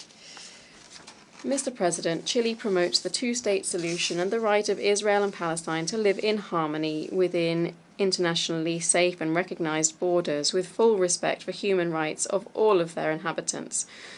Chile has always reaffirmed that it will contribute to reaching a peaceful settlement in the Middle East as a priority of our foreign policy. We have constantly stated our support for a just and lasting solution in line with UN resolutions. We recall that Chile, together with Mexico, sent to the International Criminal Court a submission on the situation in Palestine to bolster the investigation into alleged war crimes and crimes against humanity committed in Gaza, the West Bank, East Jerusalem and Israel. For Chile, shedding light on the facts and responsibility as well as accountability are essential to bring an end to impunity and to prevent the future commission of international crimes. We underscore that the interim measures adopted by the International Court of Justice must be complied with by all parties. On Thursday last week, Chile presented to the International Court of Justice its submission following the case brought by South Africa against Israel. This relates to the implementation of the application of the Convention for the Prevention and Punishment of the Crime of Genocide in the Gaza Strip. This statement was presented in line with the provisions of Article 63 of the Court's statute. This establishes the right of any state to intervene in matters pertaining to the interpretation of a convention or a treaty to which they are a party. This national submission is focused on an analysis of the specific provisions of the Genocide Convention, as well as Chile's position on its interpretation. The text also alludes to the recent advisory opinion of the International Court of Justice on the legal consequences of the policies and practices of Israel in the occupied Palestinian territory, including East Jerusalem, dated the 19th of July 2024. In that advisory opinion, the court concludes that the regime of comprehensive restrictions imposed by Israel on Palestinians in the occupied Palestinian territory represents, I quote, a systematic discrimination based inter alia on race, religion, or ethnic origin, end quote. In our national submission, we maintain that the International Court of Justice must grant particular importance to the content of the statements of certain high-level Israeli public officials who have called for the killing of everyone living in Gaza or for their civilian status to be disregarded. Furthermore, the submission also affirms that direct incitement and public incitement to commit genocide is a standalone crime punished under the convention, even where it doesn't lead to the result expected by the perpetrator, where there is even where there's no causal link between what is said and subsequent acts, and where no act of genocide results therefrom. President, to conclude, I would like to share the following thought. In a few days' time, we'll be celebrating the Summit of the Future. We have worked together hard to agree a pact for the future. However, there will be no sustainable future if we do not address and resolve situations that are just as serious as that is currently being experienced in the Gaza Strip. It's firstly fundamental for the lives of the people living in that territory, but also for the United Nations as an organization that was born to guarantee peace and security. If we are committed to renewed multilateralism, let us also commit to a world in which the agreements that we've reached are honoured.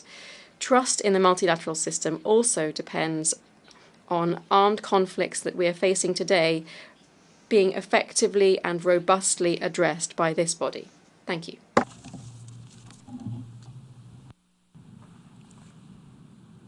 I thank the distinguished representative of Chile. I now give the floor to the distinguished representative of Pakistan.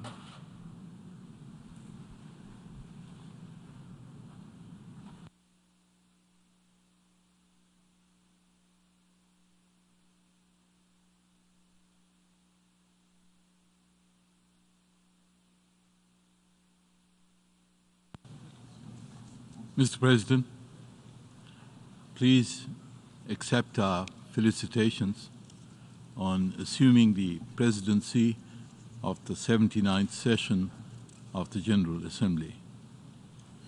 We thank you also for convening this resumed 10th emergency special session of the General Assembly in response to the requests of the Arab, the OIC, and the non-aligned movement. My delegation aligns with the statement made by the ambassadors of Cameroon on behalf of the OIC and of Uganda on behalf of the non-aligned movement. Mr. President, the purpose of this emergency session is to translate into action the historic and comprehensive advisory opinion delivered by the International Court of Justice on 19 July 2024 on the legal consequences of Israel's policies and practices in the occupied Palestinian territory, including East Jerusalem. Pakistan has co-sponsored the draft resolution contained in document ES 10/L31 Rev 1, presented with its enhanced rights by the State of Palestine, which seeks to implement the conclusions of the ICJ. Mr. President, the tragic history of Palestine and its people has been caused by a series of legal and political decisions imposed by colonial and imperial powers. From the Balfour Declaration, the epitome of political betrayal, to the Anglo-American decision to allow Jews persecuted by the Nazis to emigrate to Israel, to the plan to partition Palestine embodied in the ignominious Resolution 181 adopted by this Assembly despite the just Arab and Islamic opposition, to the precipitate admission of Israel to the United Nations. Pakistan's founding father, Muhammad Ali Jinnah, warned in 1948 that Israel's creation would have grave consequences for the peoples of the region. History is witness to these consequences. A state foisted on the land of the Palestinians, the brutal expulsion of the Palestinians in the Nakba, and expansion of the illegal state, the complete occupation of all of Palestine by Israeli military aggression in 1967, a brutal occupation which has lasted 50 years, the steady acquisition of Palestinian lands, properties, and homes to accommodate illegal and aggressive Jewish settlers, the imposition of a segregated apartheid rule in occupied Palestine, the unlawful incarceration of thousands of Palestinians subjected to torture, deprivation, and humiliation, the 30-year siege of Gaza, and now the frequent violations visited on innocent Palestinians, including indiscriminate aerial and land bombardment, killing thousands of mostly women and children, which is now writ large in the ongoing genocide in Gaza, where 41,000 Palestinians have been killed and almost 100,000 injured. A conflict which threatens to spread across and engulf the entire Middle East. Mr. President, against this grim background, the ICJ's advisory opinion marks a milestone of justice, an expression of equity, and a flame of hope. The ICJ's conclusions emphasize that Israel's occupation of the West Bank, East Jerusalem, and Gaza, and its attempts to prolong the occupation and its security policies violate two basic principles of international law. One, the right of peoples to self-determination, and two, the principle of non-acquisition of territory by the use of force. In accordance with the ICJ's advisory opinion, the draft resolution demands that Israel immediately, completely, and unconditionally withdraw from the occupied Palestinian territories, immediately put an end to its unlawful policies and procedures, make reparation for damages caused, comply with the ICJ's orders, and ensure that the Palestinian people can exercise their right to self-determination without impediment. The draft resolution also underlines the need to hold Israel accountable for its violations of international law and to bear the consequences of all its wrongful actions including by making reparations for injury and damage caused through the establishment of an international mechanism and an international register of damage. Mr. President, importantly, the ICJ's advisory opinion also indicates the obligations of member states in relation to Israel's occupation. Accordingly, the draft resolution inter alia calls on member states in compliance with their obligations to promote Palestinian self-determination, to refuse to recognize any change in the institutional structure and status of the occupied territory, and not to recognize or provide aid or assistance in maintaining Israeli occupation. Furthermore, the draft resolution calls on international organizations, including the United Nations, not to recognize as legal the situation arising from Israel's illegal occupation. The Secretary General has also been asked to submit a report on the implementation of this resolution within 3 months. Mr. President, the adoption of the draft resolution before us will require a re-evaluation of the position of member states and the United Nations, especially the Security Council, with regard to Palestine. First, this should reinvigorate the efforts of the international community to oblige Israel to halt its genocidal military campaign in Gaza and its operations in the West Bank, and to withdraw its forces forthwith from there. Second, those states which are continuing to provide military and material support to Israel must halt this in accordance with their obligation not to help in perpetuating Israeli occupation. Third, we must take concrete steps to enable the Palestinians to exercise their right to self-determination. One important step is to admit the State of Palestine as a full member of the United Nations. Another would be to convene the International Conference on Palestine to advance the two-state solution. Mr. President, Pakistan will actively promote the realization of the objectives and decisions arising from the ICJ's advisory opinion and the adoption of the draft resolution in document L31 Rev 1. Pakistan's solidarity with the Palestinian people predates the independence of our own country. We realized independence through the exercise of self-determination.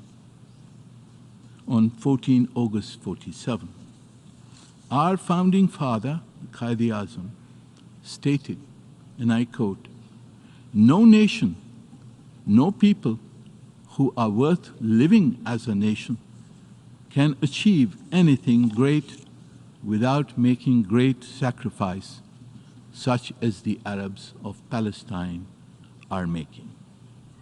In 1948, he pledged to aid the cause, I quote, "of the Arabs in Palestine in every possible way." Mr. President, we have lived up to that commitment, and we will continue to live up to that commitment. The opinion of the ICJ and the adoption of the draft resolution before us will be one decisive step towards ending the suffering of the Palestinian people. Inshallah, Palestine will soon be free. I thank you.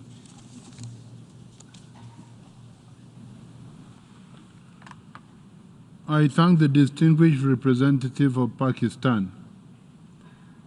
I now give the floor to the distinguished representative of Egypt.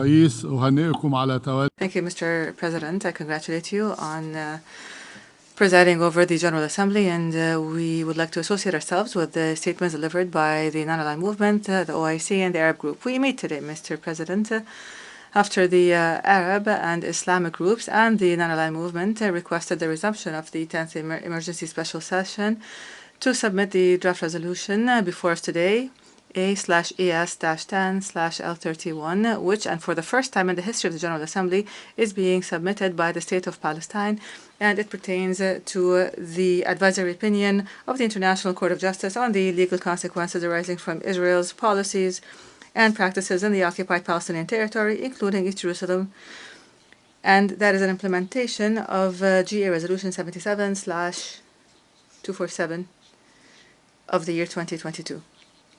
Mr. President, Palestine, and with the support of peace-loving countries that believe in international law and the United Nations Charter and the need to maintain its credibility, sought this advisory opinion and seeks to have clear resolutions from the General Assembly and Security Council out of its genuine belief of the need for a peaceful solution to the Palestinian cause in accordance with international law and the United Nations Charter, and out of a sincere belief that violence will never be the solution for the conflict in the Middle East.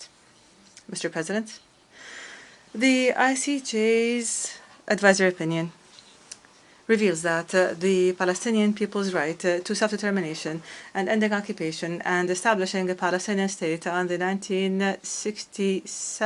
4th of June 1967 lines, with East Jerusalem as its capital, is a right that is clear and evident. The ICJ also found that the Israeli occupation of the West Bank, East Jerusalem, and Gaza Strip is in violation of international law. It considered occupation a blatant violation of the right to self-determination, which is a preemptory norm of international law. It also found that the continued use of armed force on foreign territories with the aim of annexing them to Israel and imposing its sovereignty on them lacks legitimacy.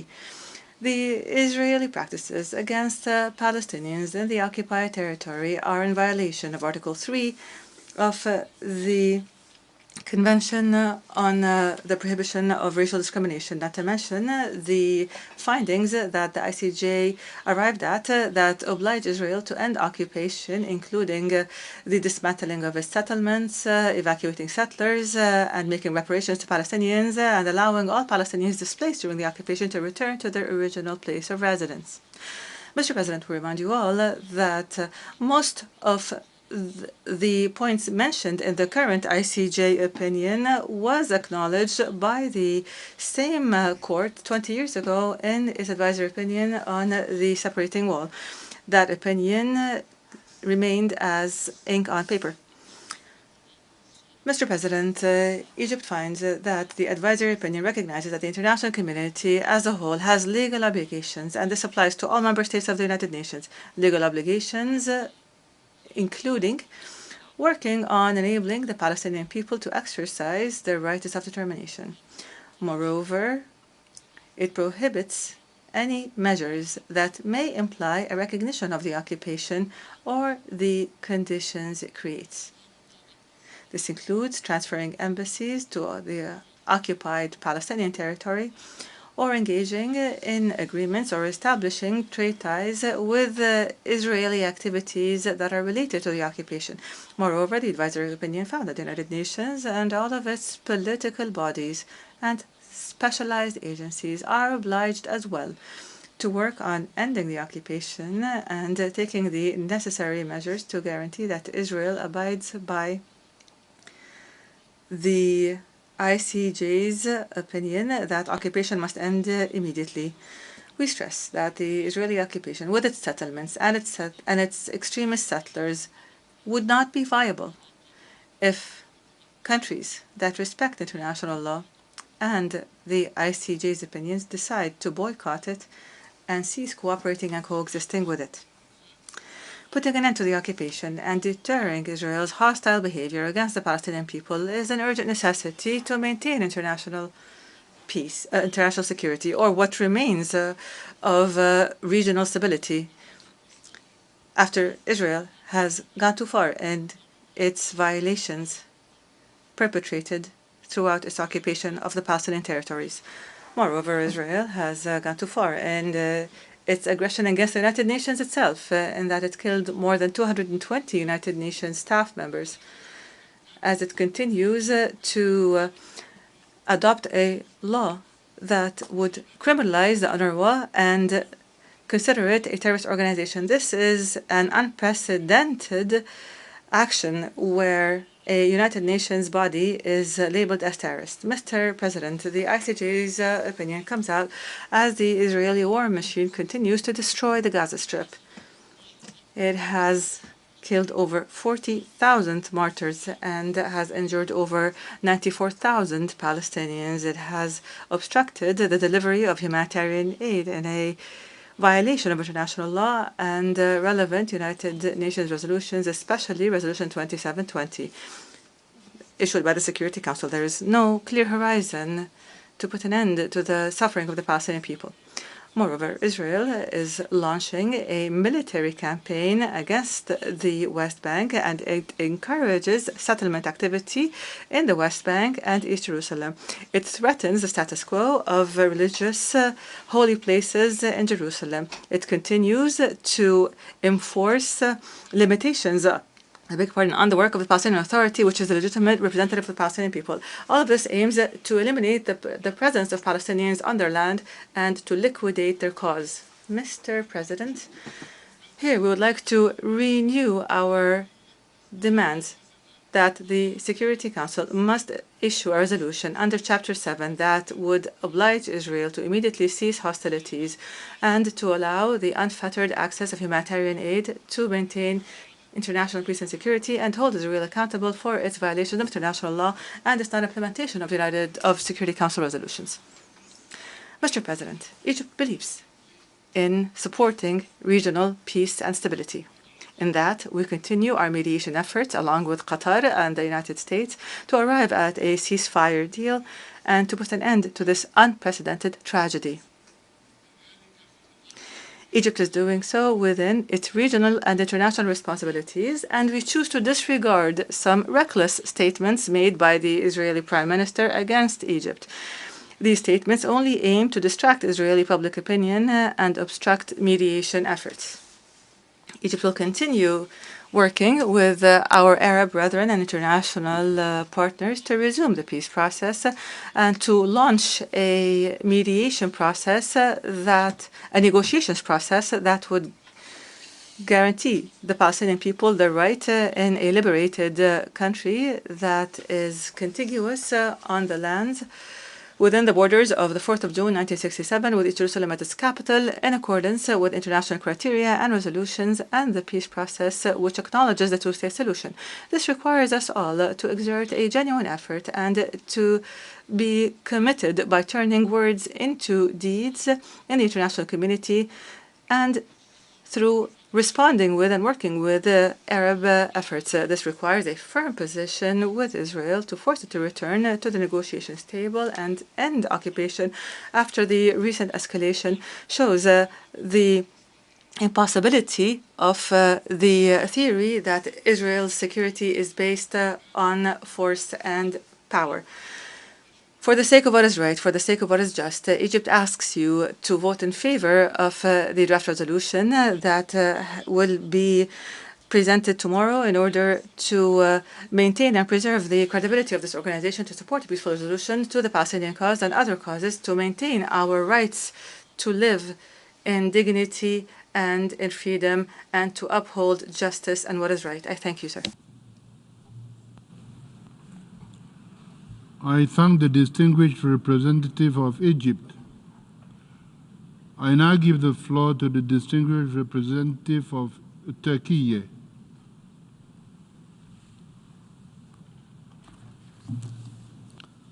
Mr. President, let me begin by congratulating you on assuming the presidency of the General Assembly and to express our appreciation for convening this 10th emergency special session. This session reflects the gravity of the situation and the collective responsibility of this body to address it. As a co-sponsor of this resolution introduced by Palestine and a committed advocate of the International Court of Justice proceedings, Turkey regards this session as both timely and essential. Mr. President, the Court's advisory opinion delivered on July 19th, upon the request of this august body, categorically determined the illegality of Israel's deliberately prolonged occupation of Palestinian territories. The ICJ's ruling, as the highest judicial body within the UN system, reaffirms what has long been the consensus of the international community, which is the occupation is lawful and must be ended. This conclusion not only provides a legal foundation, but also reinforces the political will of the majority of member states. The forthcoming vote on the resolution presented by Palestine is of historical significance. It not only constitutes the first resolution presented by Palestine to the General Assembly, but also symbolizes a pivotal step in the Palestinian people's pursuit of justice. The resolution is not merely procedural. It is emblematic of a broader movement within the international community to rectify long-standing injustices. Therefore, vital that we, as the member states, act in line with the ICJ's findings and the principles enshrined in the UN Charter. Turkey urges all member states to support this resolution as it is consistent with the international law and the legal framework established by the ICJ. The resolution's adoption would mark a crucial reaffirmation of the collective commitment to upholding international legal norms. Mr. President, this resolution underscores three critical dimensions of the current situation. First, it reinforces the fundamental principles of the United Nations Charter and international law. Implementing the Court's advisory opinion is imperative if we are to uphold the core principle that territorial acquisition by force is inadmissible. Second, the international community must signal clearly that violations of international law will not be tolerated. The occupation and ongoing settlement activities in the West Bank are not only illegal, but undermine the prospects for peace. Accountability in this case is not just a moral imperative, but a legal one. Third, the ongoing conflict in Gaza, now in its 11th month, exacerbates an already dire humanitarian crisis. The resolutions passed by this Assembly, as well as the Security Council resolutions 2728 and 2725, calling for a ceasefire, remain unheeded. The suffering of the Palestinian people continues unabated, and the lack of the implementation highlights the urgent need for concrete action. Adoption of the resolution is crucial to reinforce the international community's call for a ceasefire and to halt the illegal settlement activities that perpetuate the conflict. Turkey has been an active participant in the ICJ process, contributing both written and oral submissions to the advisory opinion. We will continue our efforts to ensure an immediate and lasting ceasefire, as well as unhindered delivery of humanitarian aid to Gaza, and work towards the recognition of the State of Palestine and a viable two-state solution. In conclusion, the decisions made in this Assembly will have lasting implications, not only for the Palestine, but for the credibility of international law and the UN. The international community must demonstrate that it is prepared to enforce the standards it has set, and that justice, even if it is delayed, will ultimately prevail. Thank you for your attention.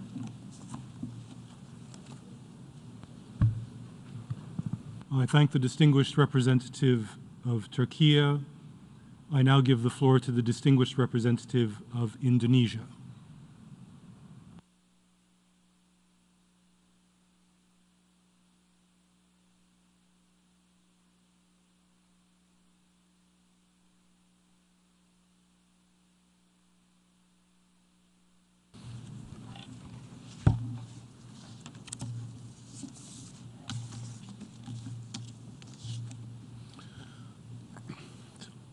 Mr. President, thank you for convening this meeting. Mr. President, international law is the pillar of a stable global society, ensuring justice, protection of freedom, and enabling countries to thrive. Without them, chaos disrupts global peace and progress. The ICJ, the world's court, has made it clear Israel's occupation of Palestine is illegal. Continued global inaction, enabled through the might is right, has allowed this occupation to thrive, causing injustice and tremendous suffering to the Palestinian people. The Assembly must now act on the ICJ ruling. The occupation must end. Indonesia, therefore, wholeheartedly support the draft resolution tabled by the State of Palestine. It contains legitimate actions that address these injustices. In this context, allow me to emphasize 3 points. First, implementation of the ICJ advisory opinion is the embodiment of our belief and commitment to international law and order. The ruling is more than just legal authority. It is a moral imperative. All states must recognize the State of Palestine, support the full membership in the United Nations, and uphold its rights to self-determination. The systematic structure of apartheid, discrimination, and injustice must be dismantled. Second, we must safeguard the integrity of the UN Charter and our basic human value. Allowing the illegal occupation of Palestine to continue undermines the very foundation of the international system that was built to preserve justice, moral value, and humanity. Let us be honest. Can we say to the children in Gaza, in the West Bank, and East Jerusalem that there will be a tomorrow for them? No, we cannot. We cannot even say this to children staying in Israelis' designated humanitarian safe zone. In the eyes of the general public, this body's default position is standing idle, while the basic right to life of Palestinians is taken away by a vindictive government. What will remain of the sanctity of international law? Third, we must pursue political solution to the Israeli-Palestinian conflict. The clarity of the ICJ ruling is the illegality of Israel's occupation of Palestine. We must demand all of us to take a clear political will that we must safeguard the two-state solution. We need to convene an international conference for peace negotiation where Palestine stands on equal footing. The time for decisive action is now. We must move towards peace. Mr. President, let us act to resolve, to ensure that the promise of peace and dignity becomes a reality for every child and human being in Gaza and beyond. Thank you. I thank the distinguished representative of Indonesia. I now give the floor to the distinguished representative of Malta.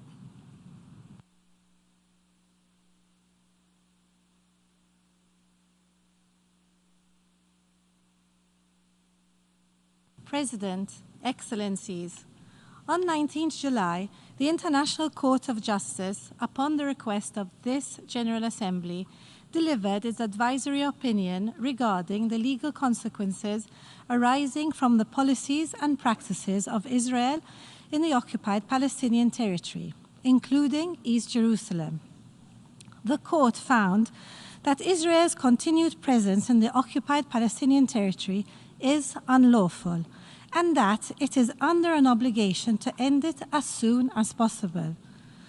Among the legal consequences emanating from this advisory opinion is a responsibility on the part of the General Assembly, as well as the Security Council, to consider the precise modalities and further action required to end Israel's unlawful presence. In this context, Malta reaffirms its unwavering commitment to international law. Adherence to it is essential to advancing peace, security, and justice. Respecting and implementing the findings of international judicial institutions, including the ICJ, is fundamental. All states must respect the decisions of our institutions and cooperate fully in their implementation. Our multilateral system depends on it. President, across the occupied Palestinian territory, Palestinians have been facing a desperate reality for 57 years. They are forced to contend with discriminatory legislation and frequent human rights violations. A continued occupation will only serve to make the two-state solution and the inalienable right of the Palestinian people to self-determination seem like a distant and unattainable abstraction. As member states, we have a responsibility to move this forward, a duty outlined by the ICJ. This includes not recognizing as legal Israel's unlawful presence in the occupied Palestinian territory and not to render aid or assistance in maintaining this occupation. All settlement activities must cease immediately. They are illegal under international law, undermine the contiguity of a future Palestinian state, and are a breach of the Palestinian people's fundamental right to self-determination. President, tens of thousands of civilians have been killed in the Gaza war, and many more have had their lives destroyed.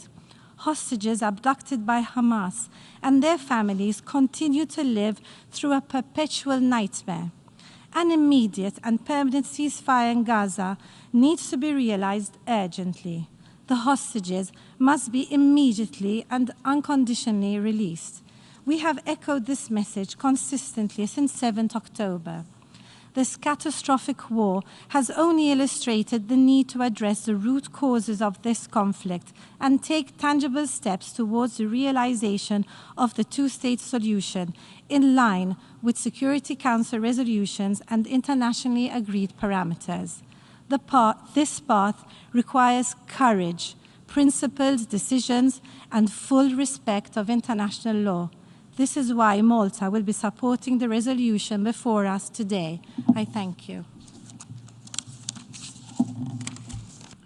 I thank the distinguished representative of Malta. I now give the floor to the distinguished representative of Libya.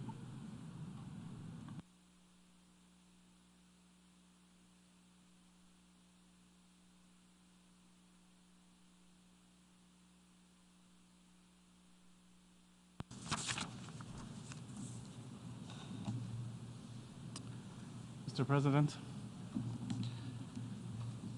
in the outset, allow me to speak in English, as I wish today to have my messages sent clear and not lost in translation. In the same time, I would like to align myself with the statements of the Arab group, the Islamic group, and the non-alignment movement. Ladies and gentlemen, we are here today to debate this resolution regarding the advisory opinion of the ICJ on the legal consequences arising from the unlawful occupation by the Israeli forces of the Palestinian territory, which Libya was proud to join its deliberations.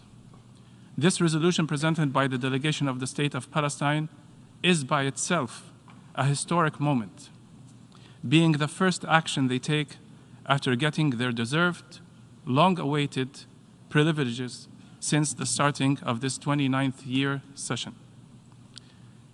Unfortunately, they had to wait 79 years for that to happen.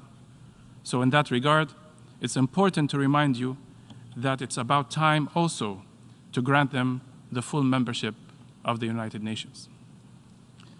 But while I'm standing here before you today, I find myself challenged and struggling to understand what are we exactly debating.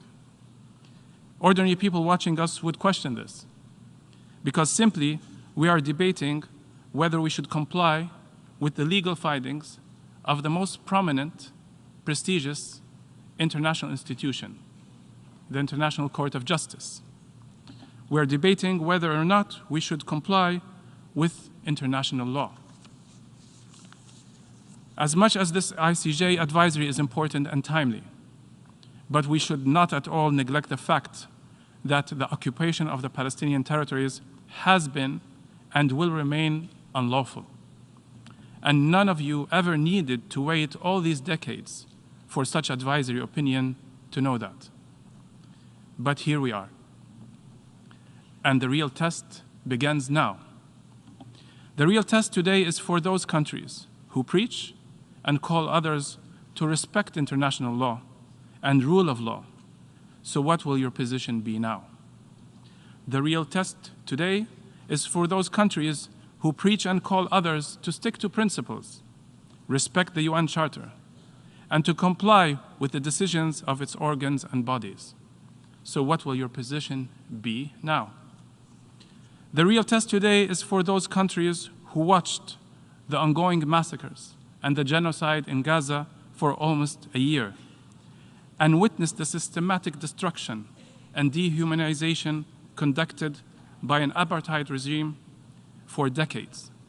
So what will your position be now? On which side of history are you going to be on?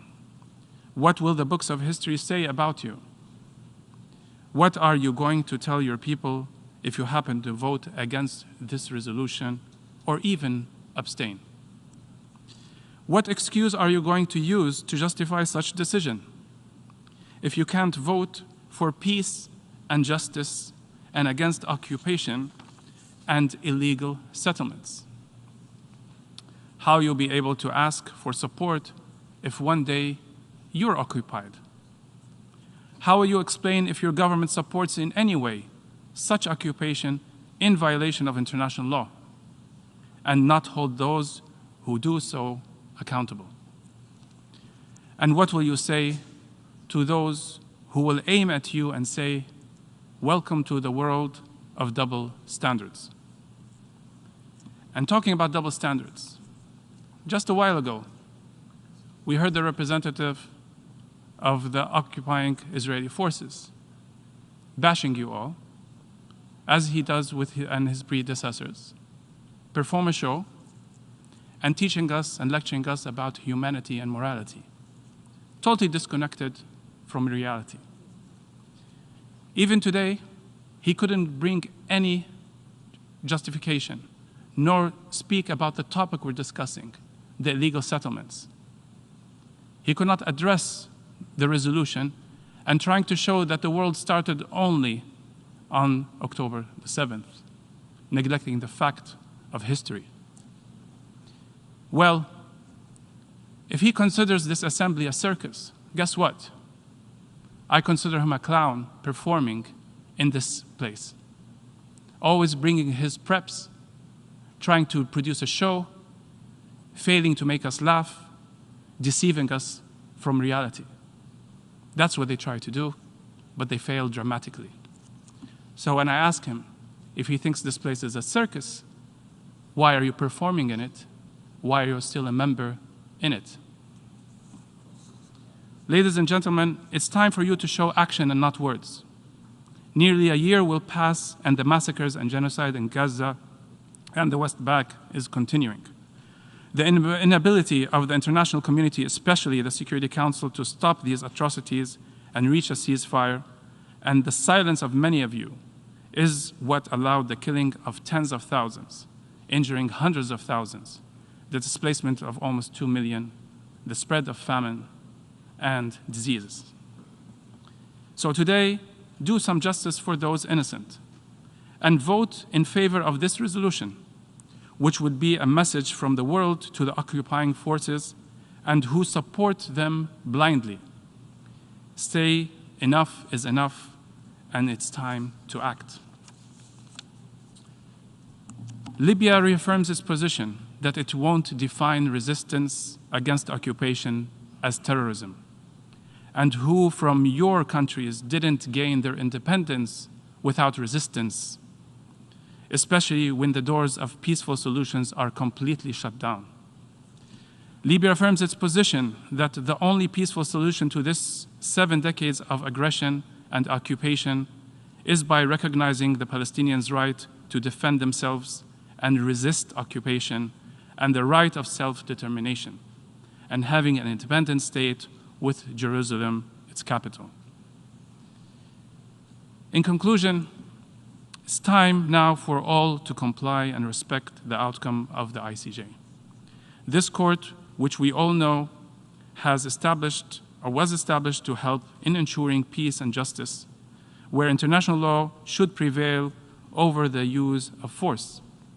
Therefore, we call on you all to vote in favor of this resolution to pave the road for peace.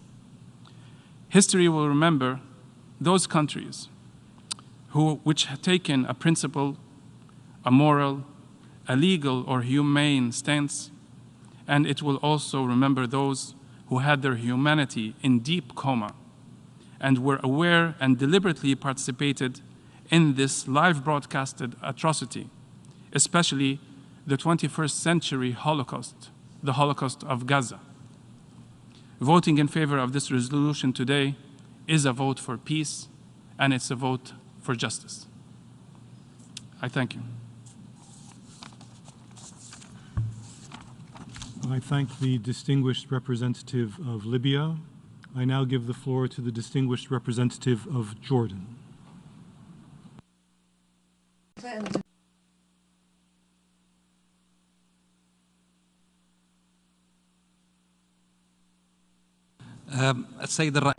Mr. President, at the outset, I congratulate you on your election as President of the General Assembly in its 79th session. I thank you for responding to our request to resume the 10th Emergency Special Session. United for Peace. Jordan aligns itself with the statements of the Arab Group, OIC, and NAM. Mr. President, our session today convenes to look into the draft resolution tabled by the Brotherly Palestinian delegation in light of the advisory opinion of the ICJ, which was issued in July, concerning the legal consequences arising from the policies and practices of Israel in the occupied Palestinian territory, including East Jerusalem, in response to the request of the General Assembly end of 2022. Jordan expresses its full support of the draft resolution, and we invite the member states to vote in its favor. Mr. President, Jordan considers the advisory opinion of the ICJ a watershed moment in the history of the Palestinian question. The opinion stated what we are aware of, which is that the Israeli occupation is illegal and that the presence of Israeli settlements and settlers in the occupied Palestinian territories is illegal and void, and that the Israeli practices against the Palestinian people languishing under occupation are racist practices in the first place that amount to racial discrimination and apartheid. Mr. President, implementing the ICJ's advisory opinion is an obligation for us as states, international organizations, and international community. In this advisory opinion, the court has reflected the position of international law from the Palestinian question, from the Israeli occupation and the Palestinian right to self-determination, and from the grave Israeli violations of the jus cogens of international law. In the near future, we will see how the content of this advisory opinion will be reflected in the legal procedures that will be adopted by the national and regional courts and by member states against the occupation and against Israeli practices. In line with the advisory opinion and the submission submitted by Jordan before the ICJ, we reaffirm the fact that Israeli policies in the occupied Palestinian territories aim at undermining the right of the Palestinian people to self-determination. The international community cannot allow this. Therefore, we emphasize the need to compel Israel to implement the advisory opinion in this regard, including ending the ongoing Israeli occupation since June 1967 as soon as possible, and immediately ending all the settlement activities, evacuating the settlers from the occupied Palestinian territories, and ending their arbitrary oppressive practices against the Palestinian people on their occupied territories. Mr. President, we reiterate our full support to the advisory opinion, which compels Israel to restore properties to their legal owners and to provide compensation to those affected by the Israeli practices and policies in the occupied Palestinian territory. We also support the measures included in the Palestinian draft resolution, including ending the import and procurement of goods manufactured in settlements and also ending the provision of weapons to Israel, in addition to ending all measures ending violations aiming at changing the historic status quo of the holy sites in Jerusalem. Refraining from providing support to Israel to continue its crimes and violations against the Palestinian people is not an intellectual luxury. It is a legal obligation on all states and on the international community as a whole. Those supporting the settlements should refrain from doing so, and the companies feeding the Israeli killing machinery against the Palestinian people should also refrain from doing so, and those supporting the measures of Israel aiming at creating a new reality on the ground against Palestine should understand that this is bound to fail. Mr. President, the advisory opinion emphasized the unity of the Palestinian territory and the right of return of the Palestinians. It rejected forced displacement. Therefore, there is a need to implement this advisory opinion using all possible legal means by adopting the necessary national legislations, in addition to the individual and collective measures to implement that goal. There is also a need to intensify international efforts to put further pressure on Israel to end their hideous crimes against the Palestinian people in Gaza, which have claimed the lives of tens of thousands of Palestinian civilians since the onset of the barbaric Israeli war a year ago.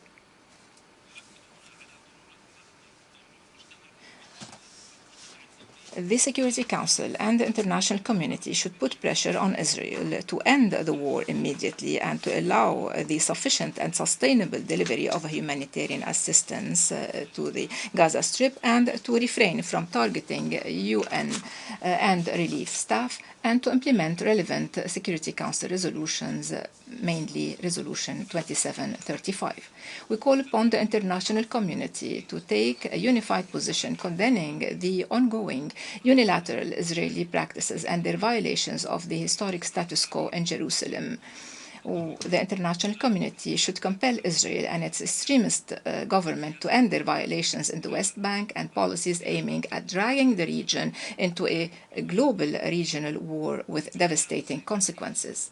In conclusion, Mr. President, we reiterate the historic and absolute support of Jordan to the right of Palestinians to self-determination and to the establishment of their sovereign independent state along the lines of the 4th of June 1967, with East Jerusalem, occupied East Jerusalem as a capital, pursuant to relevant UN resolutions and on the basis of the two-state solution, which is the only way to achieve comprehensive peace. We reaffirm the need for Israel to respect the historic status quo of Jerusalem and the Islamic and Christian holy sites in the frame of the Jordanian custodianship on these sites. Thank you, President.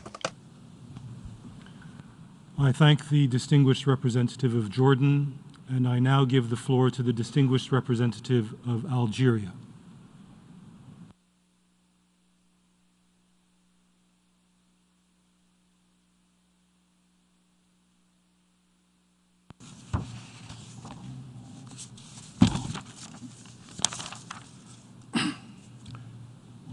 Mr. President, we gather today to discuss the question of Palestine, a stark reminder of the importance of multilateral action, but at the same time, a proof of the limits of its frameworks, including these very United Nations.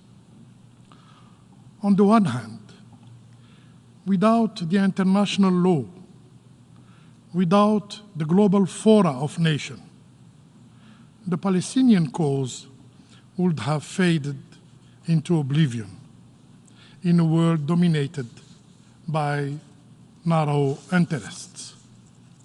On the other hand, multilateral action has shown its limitation, despite the consensus of the international community and the successive binding resolution that plainly affirm and reaffirm the Palestinian rights to self-determination,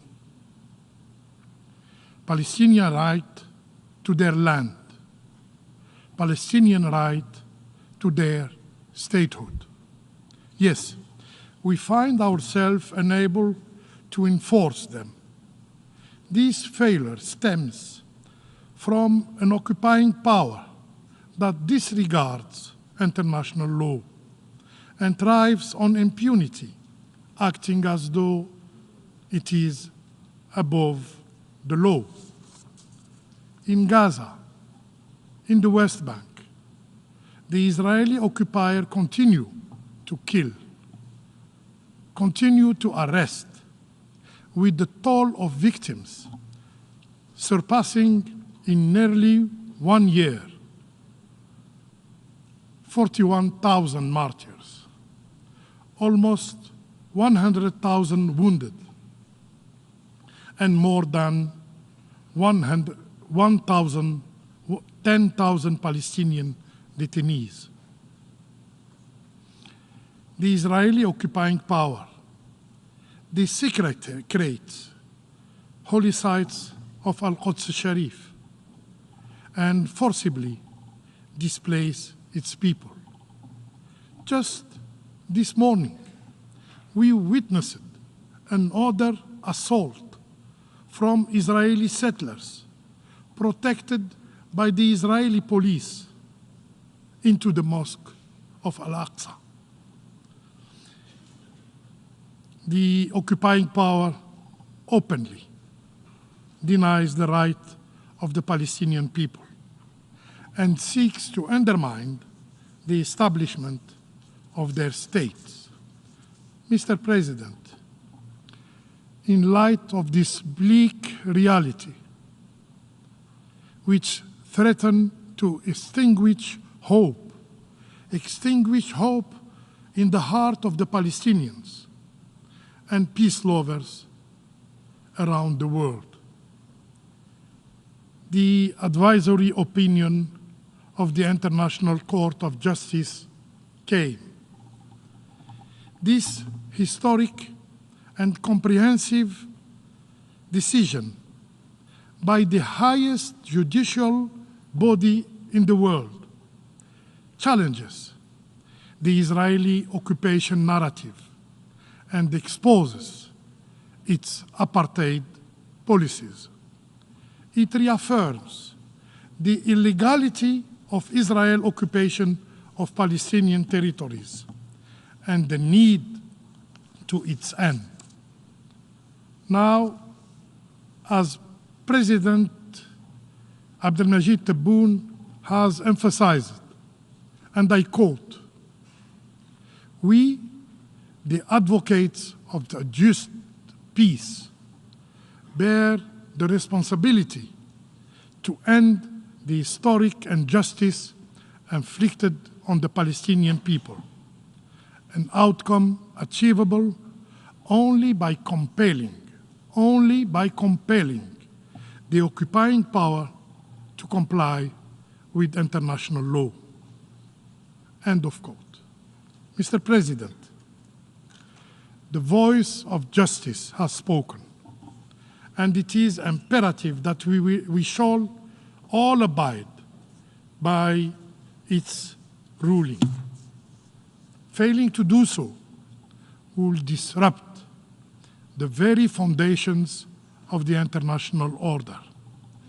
We should ensure the full implementation of the ICG advisory opinion. For this purpose, the State of Palestine submitted to the General Assembly this historic draft resolution. And this draft is historic in its significance, as it is the first resolution submitted by the State of Palestine in its national capacity in the history of the United Nations.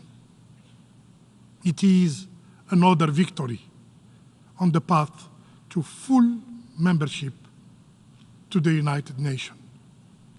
It is also historic in its content, as it outlines a roadmap to end the occupation and enable the Palestinian people to fully enjoy their rights.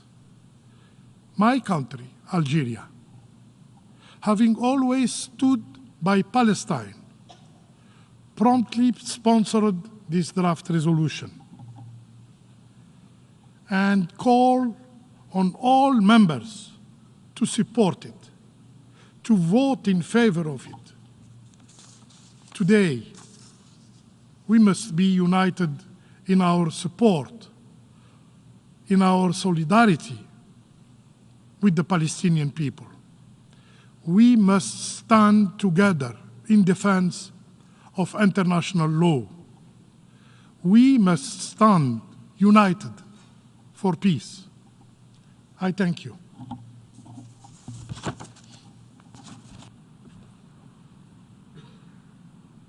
I thank the distinguished representative of Algeria, and I now give the floor to the distinguished representative of the United States.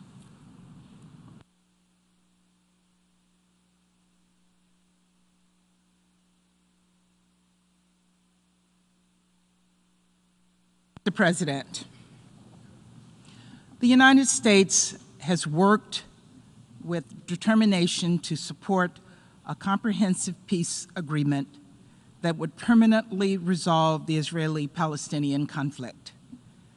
There is no other path that both guarantees Israel's security and future as a democratic Jewish state and ensures Palestinians can live in peace and dignity in a state of their own. Consistent with this position, we have long opposed unilateral measures that undermine the prospect of a two-state solution. That includes the advancement of Israeli settlements in the West Bank, and it includes the resolution that the Palestinian delegation has put before us today. For the better part of 4 decades, the United States has been clear about our policy concerns with Israel's program of settlements. Earlier this year, we also expressed the view that the program of settlements is inconsistent with international law. We maintain firm opposition to settlement expansion, which in our judgment only weakens Israel's security. The United States also respects the important role of the International Court of Justice in advising the UN General Assembly and in helping peacefully settle disputes. However, adoption of a one-sided resolution that selectively interprets the substance of the ICJ's opinion does not advance what we all want to see, and that is progress toward two states living in peace, side by side.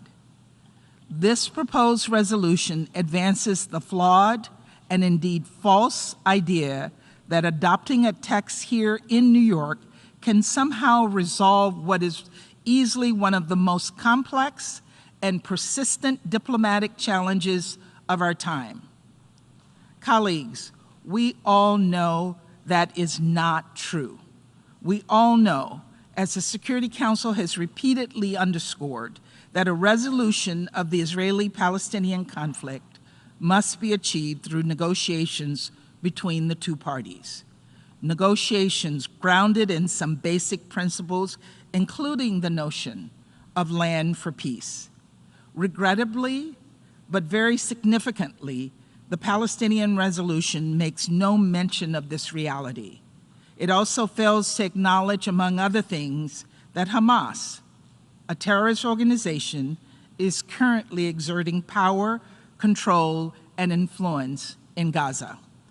And it refuses to address the reality that Israel, a United Nations member state, simply has a right to protect and defend its people from acts of terror or violence. I understand the last few months have been devastating for the Palestinian people.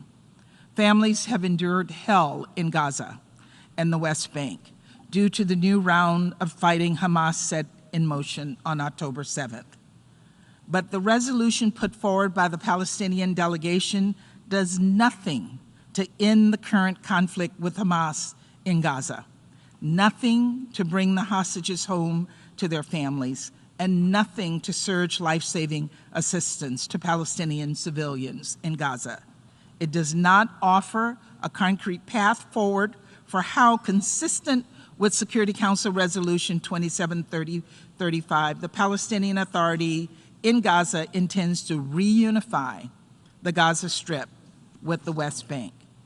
It does not address calls for reform of the Palestinian Authority, not only from the international community, including numerous Arab states, but also from the Palestinian people. And despite the fact that Hamas just upended ceasefire negotiations by brutally murdering 6 hostages, and despite the fact that Hamas continues to use Palestinian civilians as human shields in Gaza, this resolution does not include any measures to pressure Hamas to heed Security Council Resolution 2735, accept the deal on the table, and implement it without delay or further conditions. Colleagues, using inflammatory language in this text is not going to advance the cause of peace. Demanding every member state impose economic sanctions on Israel and its officials is not going to reinvigorate the peace process, let alone create a path toward a two-state solution. Creating more special committees and convening a conference ostensibly for no other purpose than to pressure Israel is not a viable substitute for the one thing we all know, and that is the Security Council and General Assembly have long agreed is necessary to resolve the Israeli-Palestinian conflict, and that is direct negotiations. Rather, and much like other symbolic gestures pursued by the Palestinian delegation in recent months, many of which do little or nothing to alleviate the suffering of the Palestinian civilians in Gaza, this resolution is a stark reminder that there are no shortcuts to peace. Colleagues, in the dark months since October 7th, I've heard and sensed a feeling of hopelessness regarding the prospects for peace, not only between Israeli and Palestinians, but more broadly in the region. But we must not be guided by fear and despair. We know what needs to be done to achieve peace, starting with an immediate ceasefire with hostage release based on the principles of Security Council Resolution 2735. The United States will continue to do everything possible to put forward ideas and proposals to achieve a deal that would help lay the foundation for a better future for Israelis and Palestinians alike. But there is no path forward or hope offered through this resolution today. Its adoption will not save Palestinian lives, bring the hostages home, end Israeli settlements, or reinvigorate the peace process. For that reason, I urge you to vote no and to instead join the United States in pressing both parties, Israelis and Palestinians, to recommit to the hard work of direct negotiations and to press Hamas to take the deal on the table. Thank you very much, and thank you, Mr. President. I thank the distinguished representative of the United States, and I now give the floor to the distinguished representative of Saudi Arabia.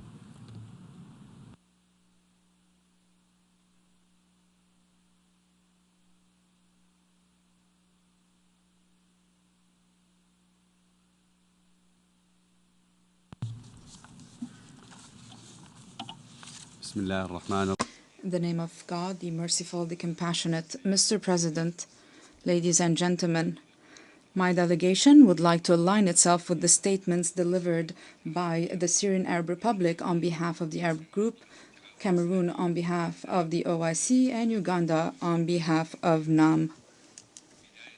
At the outset, I would like to congratulate you, Mr. President, and your Vice Presidents on assuming the presidency of the General Assembly in its 79th session. We wish you every luck, and we thank you for resuming the 10th emergency special session to follow up on the advisory opinion of the ICJ on the legal consequences arising from Israel's policies and practices in the occupied Palestinian territory, including East Jerusalem, and from the illegality of Israel's continued presence in the occupied Palestinian territory. The ICJ concluded on the 19th of July 2024 that the ongoing presence of Israel in the occupied Palestinian territory is illegal.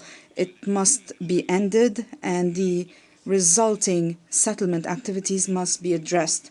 The ICJ also found that Israel is obligated to provide reparation for damages, and that international organizations, including the United Nations, are required not to recognize the legality of the situation resulting from this illegal presence.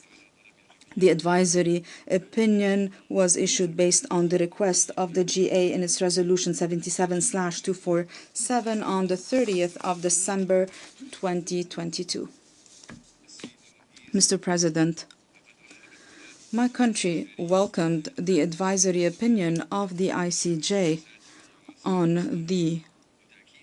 Israel's policies and practices, and we welcome the fact that it confirmed the illegality of Israel's continued presence in the occupied Palestinian territory. Mr. President, maintaining international peace and security is among the top priority of this organization. Today, it is evident that this organization was either late or was unable to carry out this role. Its delay in reaching a just and comprehensive solution for the Palestinian question caused a humanitarian tragedy for decades and led to the tragic consequences that we are witnessing today. Israel, the occupying power, is perpetrating all forms of crimes against the Palestinian people. It ignores the resolutions of international legitimacy, international law, and international humanitarian law. It even believes that it is above these resolutions and the law. It believes that it has immunity against accountability. This is why it persists in its aggressive policies, and it persists in perpetrating all forms of crimes and in carrying out procedures to violate the Palestinian rights. Mr. President, the advisory opinion of the ICJ is in line with the belief of the international community regarding the rights of the Palestinian people. It reaffirms that illegal Israeli practices that went on for decades continue to escalate violations against the Palestinian people. We look forward for an immediate follow-up to implement this advisory opinion to address this historic injustice that has lasted for far too long. The international community, represented by the General Assembly of the United Nations, is called upon to guarantee the respect of this advisory opinion and is called upon to monitor the implementation of the obligation of Israel, the true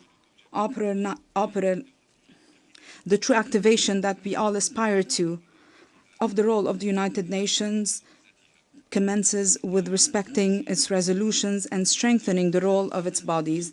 The Kingdom of Saudi Arabia looks forward to the adoption of today's draft resolution, and we call on peace-loving nations to vote in favor of this resolution as it reaffirms the respect of the international community for the advisory opinion of the ICJ. It reaffirms Palestinian rights and reaffirms the beginning of a process towards peace. We also reaffirm the need for practical and credible steps to reach a just and comprehensive solution for the Palestinian question pursuant to the Arab Peace Initiative and the resolutions of international legitimacy in order to guarantee the rights of the Palestinian people to self-determination and the establishment of an independent state along the lines of 1967 with East Jerusalem as its capital.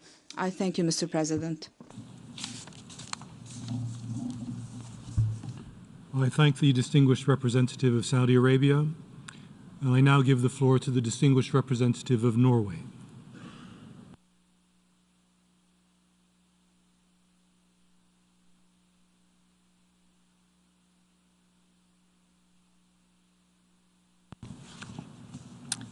Mr. President, the advisory opinion of 19 July by the International Court of Justice is a highly important ruling from the principal judicial organ of the United Nations.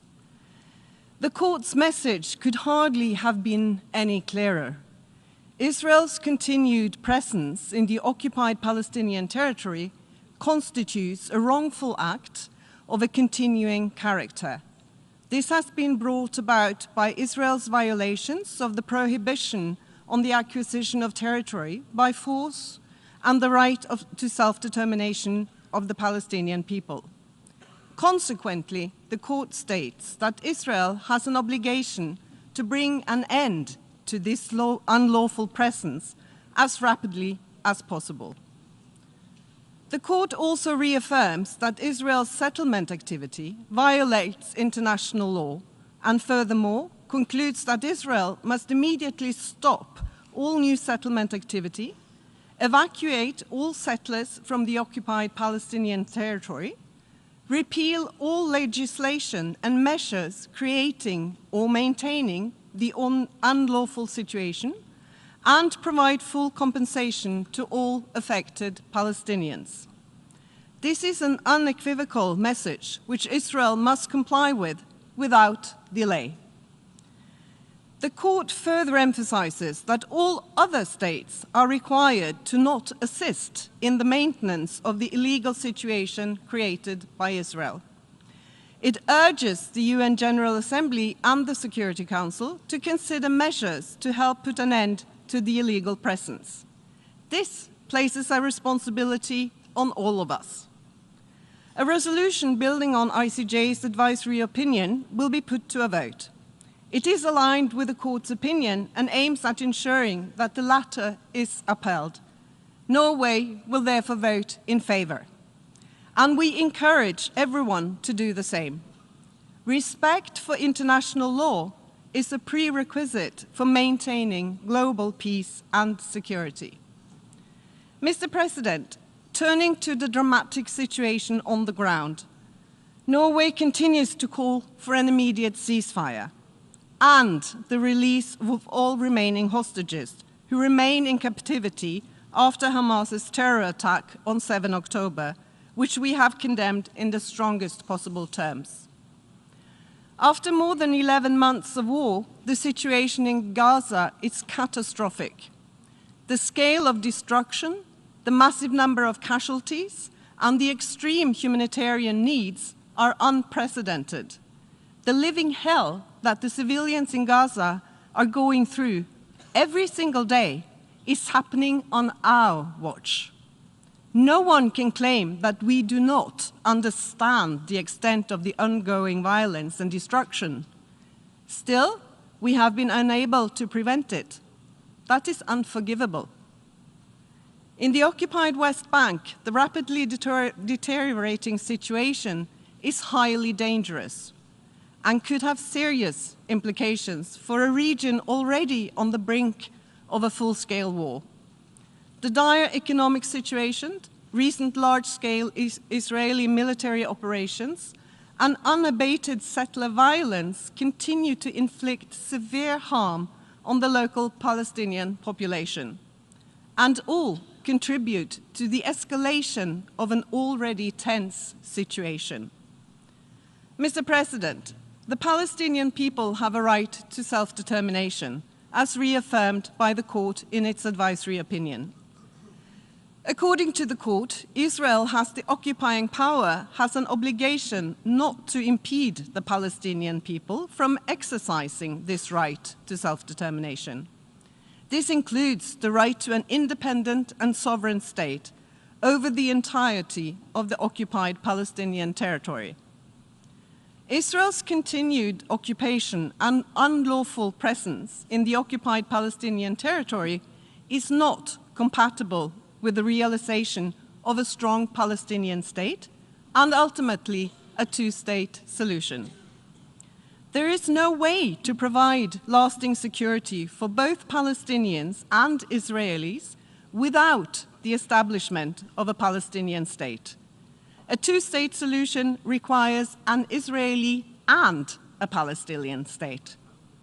Norway's recent recognition of the State of Palestine reaffirms Norway's long-standing commitment to the two-state solution through the establishment of a sovereign, democratic, contiguous, and viable state of Palestine living side by side with the State of Israel in peace and within secure and recognized borders.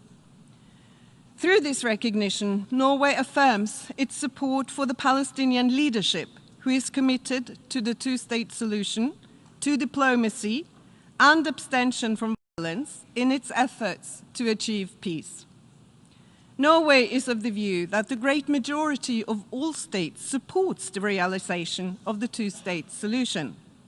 Let us therefore also commit to taking concrete and irreversible steps towards this end. It is more urgent than ever. Mr. President, the current trajectory is not sustainable. A change of course is urgently needed. The court has provided a framework to remedy the situation. It deserves all our attention, and I thank you. I thank the distinguished representative of Norway. We have heard the last speaker in the debate on this item for this meeting. We shall hear the remaining speakers this afternoon at 3 p.m. in this hall. This meeting is adjourned.